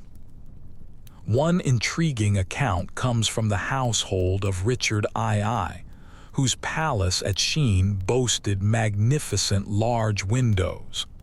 The chronicles noted that in winter, these windows turned his chambers bitterly cold, forcing his attendants to layer extra hangings and furs. Just imagine the irony. The very architectural marvels that proclaimed his majesty also condemned their owner to shivering nights. There's even a quirky anecdote from a French courtier who complained that sleeping in a royal hall felt like lying in a cathedral of frost. He described his beard being stiff with ice by dawn, despite the layers of blankets. The remark makes you laugh softly, yet it underscores how fragile warmth really was in these spaces. Scholars continue to debate whether monarchs truly endured these conditions regularly. Some argue that kings and queens often retreated to smaller closets in the winter, leaving the grand chambers for show. Others maintain that ceremony required a visible endurance, that a part of the royal image was demonstrating fortitude by sleeping in public splendor despite the cold. The truth is likely a mixture of both, symbolic nights in the grand hall and practical nights elsewhere. Now imagine yourself in that grand room. You climb into the enormous bed, pulling the furs across your body. The curtains close tight. The fire glows faintly across the chamber, but the drafts still nip at your face. You shift, you pull the covers higher, but every movement releases another trickle of icy air. Sleep becomes an act of endurance, the majesty of your surroundings mocking the vulnerability of your body. The sensory atmosphere is overwhelming. The smell of smoke is faint here, dispersed by the cavernous space. The sound of the wind slipping through the shutters is constant, a low whistle that never fades. The sight of the high ceilings, their beams vanishing into shadow, makes you feel small beneath your own canopy. The cold touches everything. The stone floor, the bedposts, even the air you exhale, which is visible in misty puffs. One peculiar adaptation noted in some accounts was the use of secondary fires that were placed in braziers around the room. Servants would move quietly at intervals to replenish them, creating little islands of warmth. But even then, the space just swallowed the heat. You can picture the attendants shuffling with the coal pans, the glow of the embers scattered like stars in a dark sky, their warmth never quite reaching the bed. Modern historians remain divided on how much this grandeur affected their health. Some argue that the cold in such chambers contributed to recurring illnesses, draining their vitality. Others suggest that the rulers simply accepted it, their bodies hardened by years of exposure. The lack of definitive evidence means we're left to imagine the constant negotiation between majesty and misery. Now place yourself there again. You roll over, the furs heavy, the curtains drawn, but a draft still finds you. You dream fitfully, disturbed by the whistle of the wind and the groan of the beams. When you wake, frost clings to the inside of the shutters and your breath lingers white in the air. You shiver, realizing that even surrounded by wealth, you have spent the night in a frozen monument.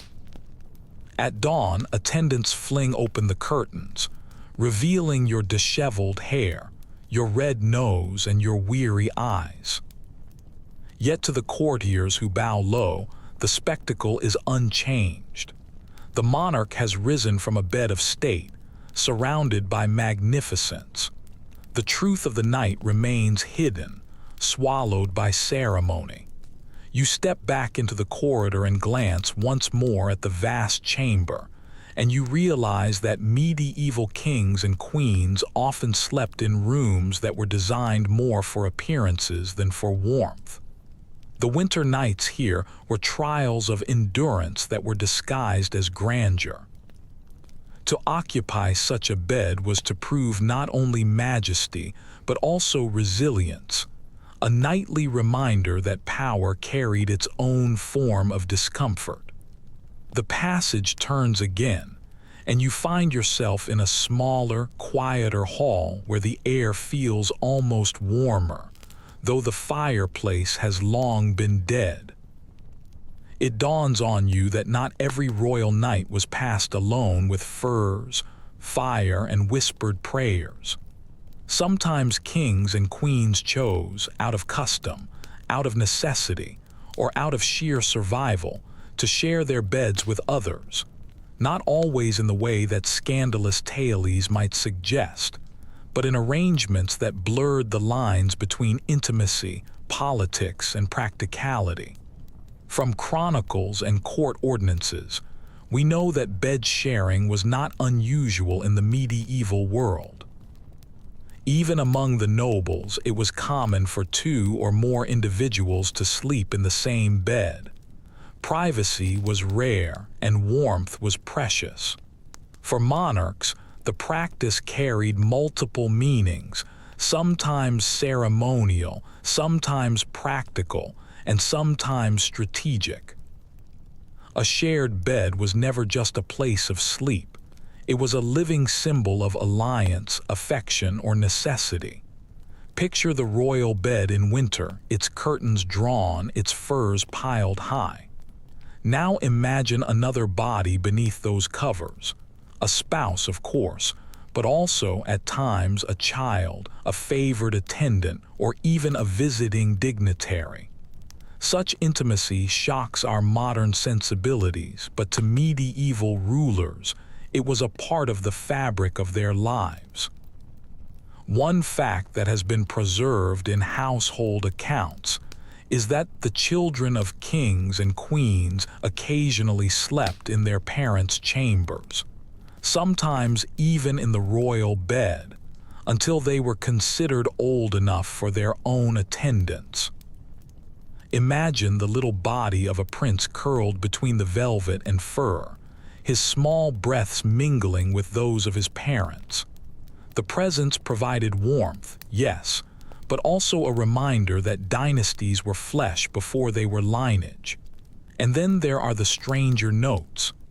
Ambassadors recorded, with a mixture of awe and discomfort, being invited to share a bed with royalty or nobility as a sign of trust. To lie beside someone was the ultimate gesture of confidence. Yet one can only picture the awkwardness, the shuffle of limbs, the forced casualness, and the unspoken tension of diplomacy being played out under the blankets. Scholars continue to debate the frequency and the meaning of such arrangements. Some insist that bed sharing among royalty was mostly symbolic, used in specific ceremonies of trust. Others argue that the practice was genuinely practical in the icy winters, when a second body meant real survival against the cold. Both views may be right. The evidence suggests variability. Sometimes it was ceremony, and sometimes it was necessity. Now imagine yourself as the monarch on a bitter January night. You lie under the fur covers, and a trusted attendant settles on the outer edge of the bed to keep watch. The heat radiates, doubling your comfort, but the presence is both soothing and claustrophobic. You turn and hear the faint rustle of fabric, the sigh of another body drifting into dreams. Privacy vanishes, yet warmth blooms. The sensory experience is striking. The bed feels narrower, though its frame is wide. The covers are heavier with two sets of limbs shifting beneath them. The air smells of shared breath, wool, and perhaps the spiced wine that was consumed before lying down. The fire crackles faintly, but it is the warmth of the person beside you that truly shields you from the draft that's creeping under the curtains. One amusing anecdote tells of a noble who shared a bed with a king on campaign and later boasted of it, as though it were the highest of honors.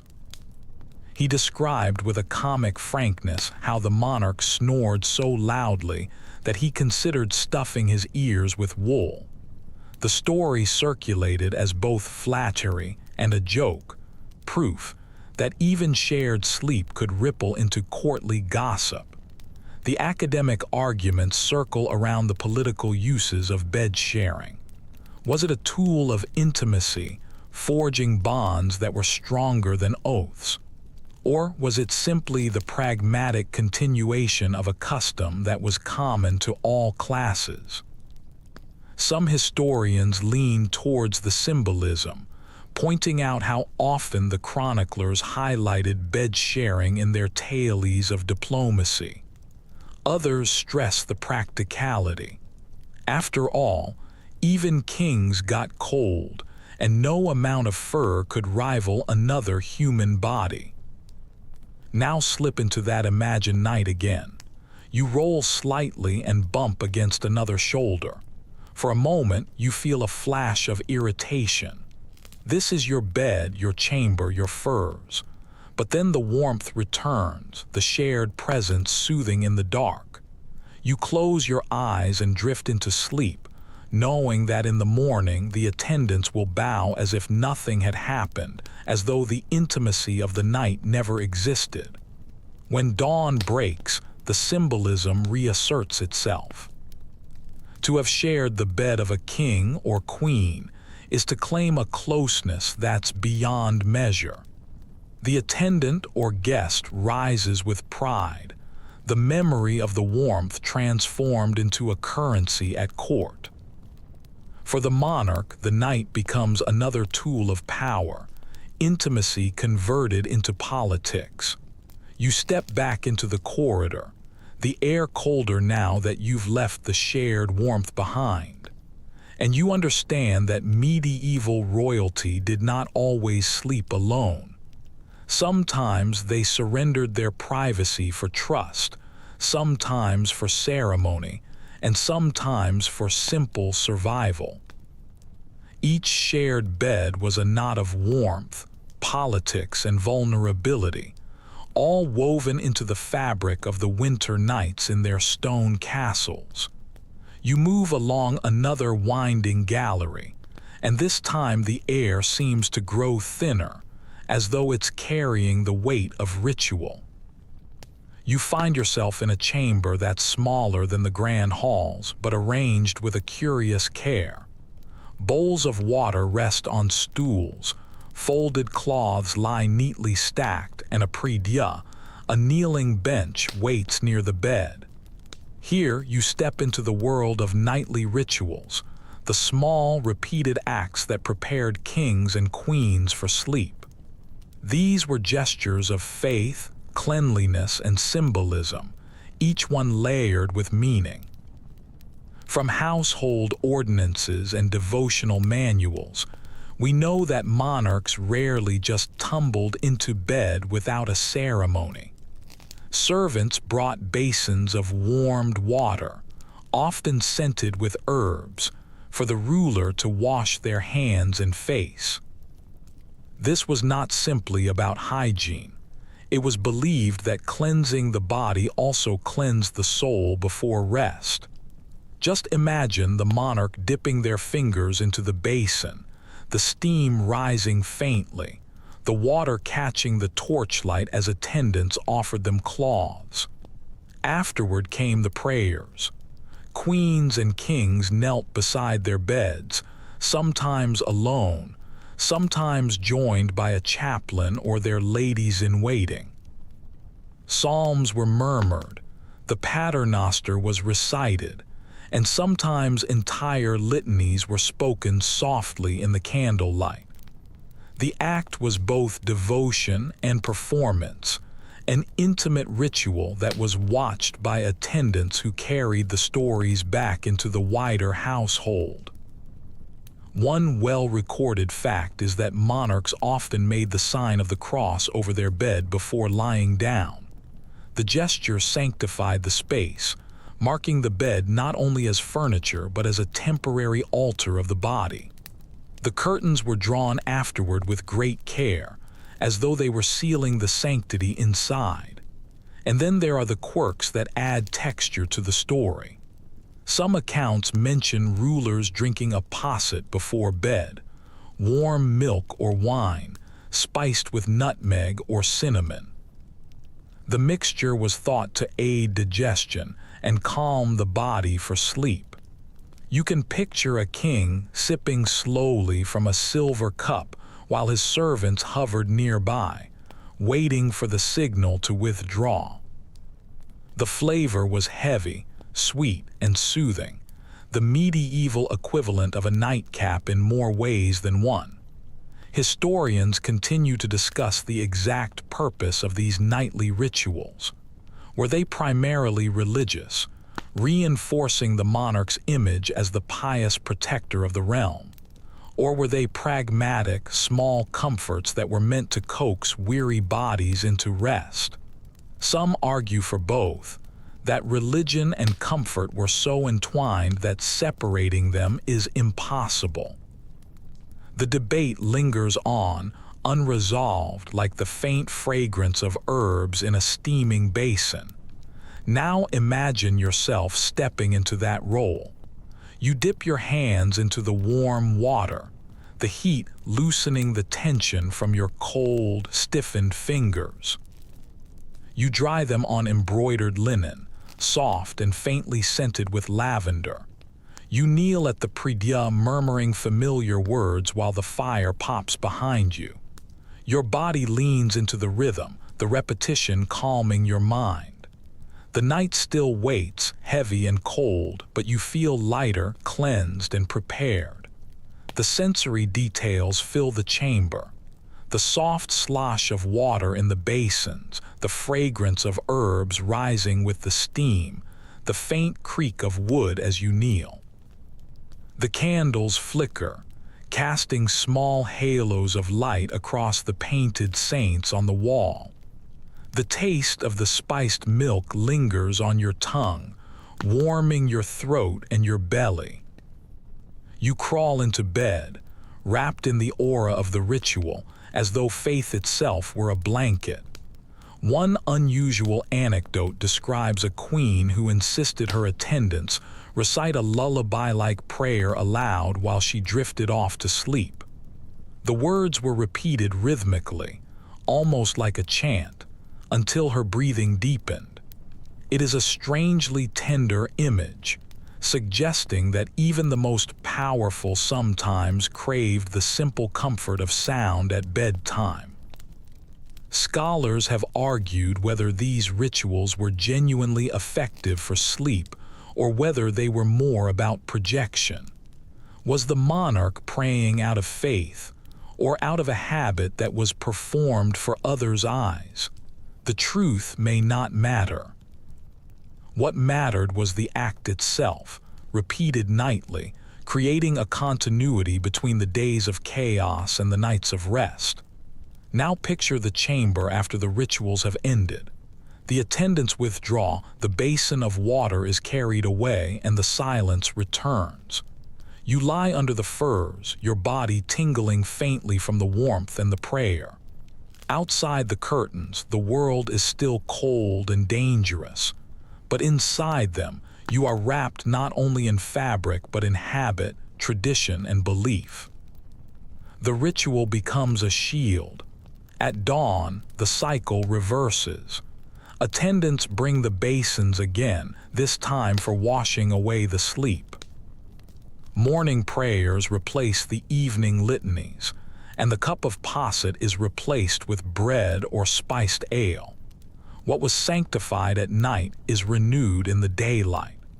The rhythm continues unbroken, stitching their lives together with gestures that were as much about the soul as they were about the skin.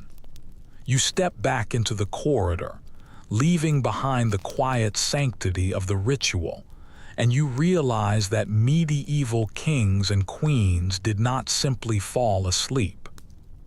They were ushered into rest by prayer, water, words, and symbols. Sleep was not an absence, but a ceremony, a nightly passage from power to vulnerability, framed by faith and performance alike. You follow another twisting stair that leads into a long gallery that's lined with portraits. Their painted faces seem to watch you as you walk, reminding you that royal sleep was never purely private. It was always watched, recorded, and remembered. And here in this chamber, you come face to face with the way that the winter nights in bed shaped their public image. For kings and queens, the bed itself could become a stage where politics, ceremony, and spectacle converged. We know from household ordinances and diplomatic reports that the royal rising and the royal retiring were semi-public rituals in many courts.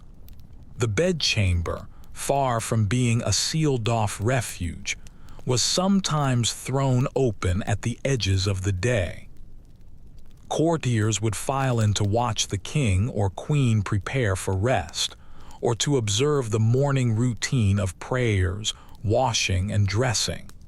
In France, this ritual became known as the asterisk coucher and the lever asterisk. In England, similar customs evolved. Just imagine it. Dozens of eyes upon you as you stretch beneath the blankets, attendants bustling to draw the curtains while noble petitioners waited for their turn to whisper their requests. Picture the scene vividly. The bed stands raised on a dais, the canopy heavy with gold embroidery. The courtiers crowd the room, their breath fogging in the cold air.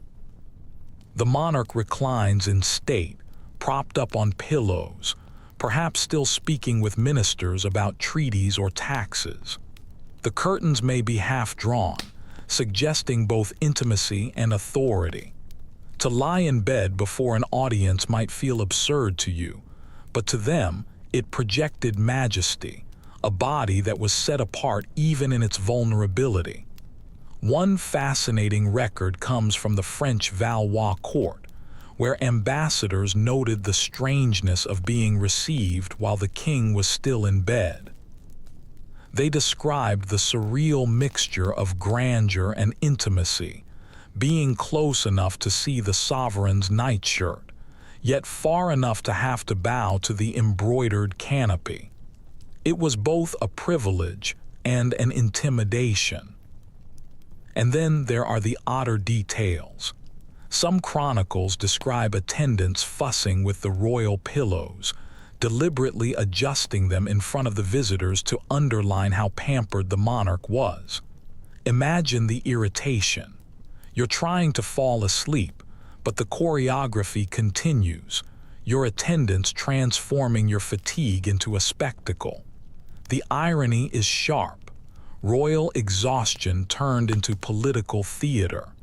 Historians remain divided over how the monarchs felt about this ritualized exposure. Some argue it enhanced their aura, making them seem distant and divine by blurring the line between public and private. Others believe it was resented, that the rulers longed for solitude but accepted the ceremony as the cost of their power. The lack of consistent testimony keeps the question alive. Were the royal beds thrones in disguise, or were they prisons of ritual? Now imagine yourself in that bed, the curtains half parted while the courtiers stand in hushed groups. The fire glows dimly, casting a golden light on the faces that are watching you. You sip your spiced wine slowly, knowing that each gesture will be remembered. You turn your head on the pillow and speak a word to one courtier, granting a favor.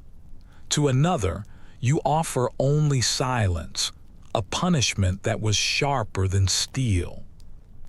Your bed has become a council chamber, a theater where every sigh and every smile matters. The sensory world is layered.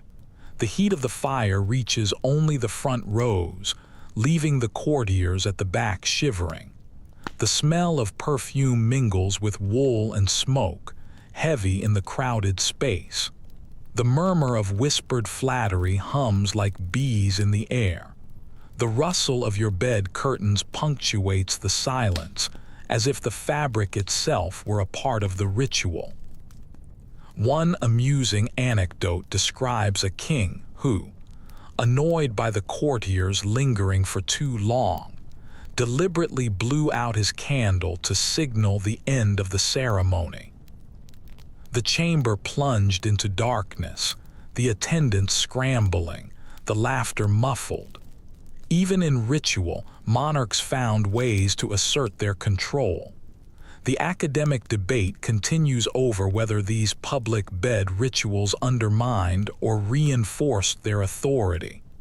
Some scholars argue that exposing the royal body, even in their night clothes, risked humanizing the monarch too much. Others counter that the very act of allowing such access emphasized their control, reminding everyone that proximity was a privilege, not a right. Either interpretation underscores the same truth. The royal bed was a political tool as much as it was a private refuge. Now step back again into the bed yourself. You lie against the cushions while the courtiers hover, their faces blurred by the candlelight. You speak slowly, deliberately, letting the pauses stretch into power. The curtains close at last, shutting out the world. The chamber darkens, but the echoes of their voices remain. You drift towards sleep, knowing your body is no longer entirely your own. It belongs to ritual, to image, to history. Morning reverses the process. The curtains open, the attendants bow, and the courtiers reassemble to witness the monarch's first words of the day. To rise from bed was not merely to wake, but to re-enter the theater of kingship. Even fatigue became a performance, carefully managed and carefully watched. You step back into the corridor, leaving behind the sense of being observed, and you realize that medieval kings and queens never truly owned their beds.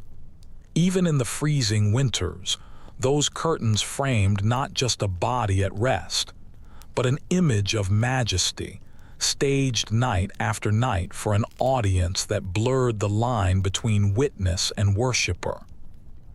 You walk deeper into the keep, past a set of winding corridors where the air grows stale and heavy. Here you enter a chamber that feels less ceremonial and more suffocating, the sort of place that might have been used in emergencies. This is the world of confinement, the times when kings and queens were not merely choosing how to sleep, but were forced to endure winters as captives within their own stone walls. For in the Middle Ages, royal sleep was not always a matter of luxury. Sometimes it was dictated by siege, illness, or imprisonment. Accounts from the chronicles make it clear that castles under siege became frigid prisons. Fires could not always be maintained, either for fear of the smoke betraying their locations or because the fuel ran scarce. Monarchs and their households would huddle in the inner chambers, often reusing stale bedding, surviving on meager warmth. Imagine the sound of catapults pounding outside, the castle walls trembling faintly, while the king lay restless under thinning blankets. You step into that imagined chamber. The air is damp, heavy with the smell of unwashed bodies and dwindling fires. The bed is smaller now, stripped of its luxury, because the servants cannot fetch supplies from the stores without risk. The curtains hang limp, smoke-stained from days of poor ventilation. The monarch, wrapped in furs, stares into the dark, listening for the next thud of the siege engines. Sleep here is fractured, anxious, half dream and half watch. One curious note survives from a 14th century siege of Edinburgh. It was said that the nobles heated stones in the fire and wrapped them in cloth to serve as makeshift bed warmers when the coal ran out. Picture the absurdity of a king clinging to a warm rock beneath his silken sheets, desperate for some relief. It's both comic and tragic, a reminder of how fragile luxury became under pressure. And then there are the stranger stories. The chronicles mention monarchs or nobles being captured and kept under close watch, their beds reduced to straw pallets in drafty towers. One French queen, confined during a succession dispute, was forced to sleep in a room with barred windows and no curtains, her furs rationed to prove her dependence on her captors. The image of majesty shivering in an enforced austerity is haunting. Historians remain divided over whether these accounts were exaggerated for drama. Some argue that the chroniclers embellished the tales of royal suffering to highlight their resilience or tragedy. Others believe such deprivation was all too real, especially during long sieges or political captivity. The debate continues, as shadowy as the chambers themselves. Now imagine yourself as the captive monarch. You lie on a straw-stuffed mattress, lumpy and damp, covered by a single threadbare blanket. The shutters rattle with the wind, and no attendants hover at your side, only guards who are watching coldly. You pull the blanket tight, trying to preserve your dignity, even as your teeth chatter. Sleep is thin, haunted by the fear of betrayal, haunted by the sound of footsteps on the stair. The sensory reality is bleak. You can smell the mold from the damp straw, hear the constant drip of water through cracks in the stone, and feel the draft slicing across your face like knives. The fire, if there is one, burns low, throwing more smoke than heat. You turn and you cough, your lungs irritated by the stale air, your eyes stinging. Sleep comes only in fragments, chased away by the clang of chains or the mutter of the guards. One odd anecdote comes from the captivity of Richard II, who was deposed and confined in Pontefract Castle. The chronicles claimed he was denied adequate bedding, forced to lie under coarse wool rather than the furs of state. Whether this was true or propaganda, the story underscores how the bedding itself became a symbol. To strip a monarch of their velvet and fur was to strip them of their authority, reducing them to the level of common prisoners.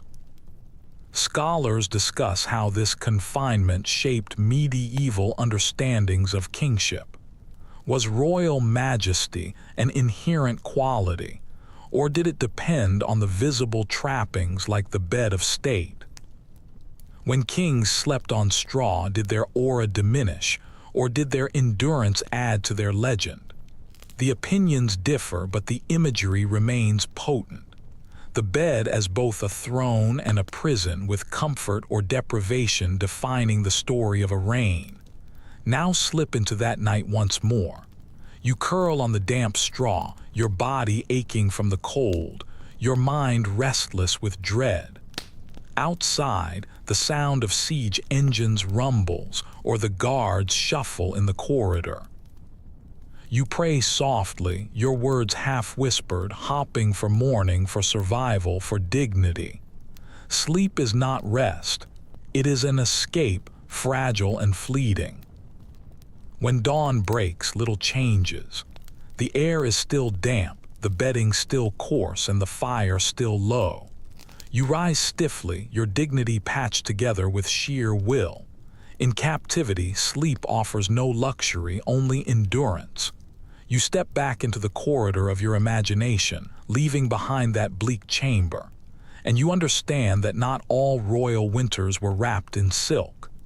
Sometimes kings and queens slept as prisoners of circumstance, their bodies swaddled not in ermine but in fear. The bed, that nightly fortress, could as easily become a cage. The stair you follow now rises steeply toward the highest reaches of the keep. Here the air is thinner, touched with frost, and the silence is heavier. You step into a final chamber, and it feels at once grand and sorrowful. This is not just any sleeping room. It is the death chamber, the place where kings and queens eventually lay down, not to wake again. The royal beds in winter were not only about endurance or display, they were also stages for the most solemn ritual of all, the last sleep. We know from chronicles and funeral accounts that monarchs often died in their chambers, surrounded by attendants, physicians, and clergy. The bed, with its canopy and curtains, became a theater of passage, transformed from a place of nightly vulnerability into the setting for a final spectacle. The curtains were drawn back so that witnesses could gather. Prayers were whispered at the bedside, relics were pressed into their hands, and candles were lit in every corner to chase away the darkness. Imagine the scene vividly.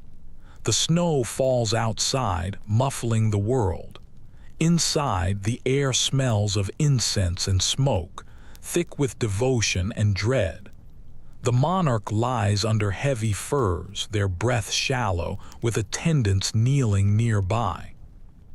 The physicians murmur in hushed tones, the clerics chant psalms, and the courtiers weep softly. The fire burns hot, but the ruler's body remains cold, as though it were already halfway gone. One fact that has been recorded in multiple sources is that rulers were often given the last rites directly in their bed. Holy water was sprinkled on the covers, oils touched their forehead, and the bed itself became a sacred altar. The symbolism was unmistakable. The same canopy that had shielded their earthly power now sheltered their soul in its passage toward judgment. And there are stranger, more intimate details. Some chronicles mention attendants collecting the sheets upon which the monarch had died, treasuring them as relics or burning them to prevent bad luck.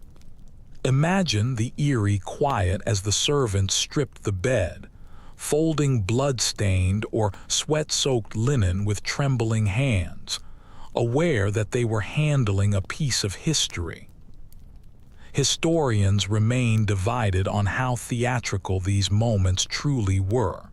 Some argue that the royal deathbeds were carefully staged, with witnesses invited precisely to craft the memory of Majesty's final hour.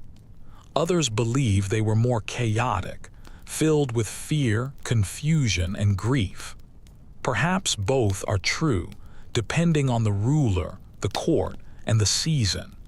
Now picture yourself lying in that bed as the final night unfolds.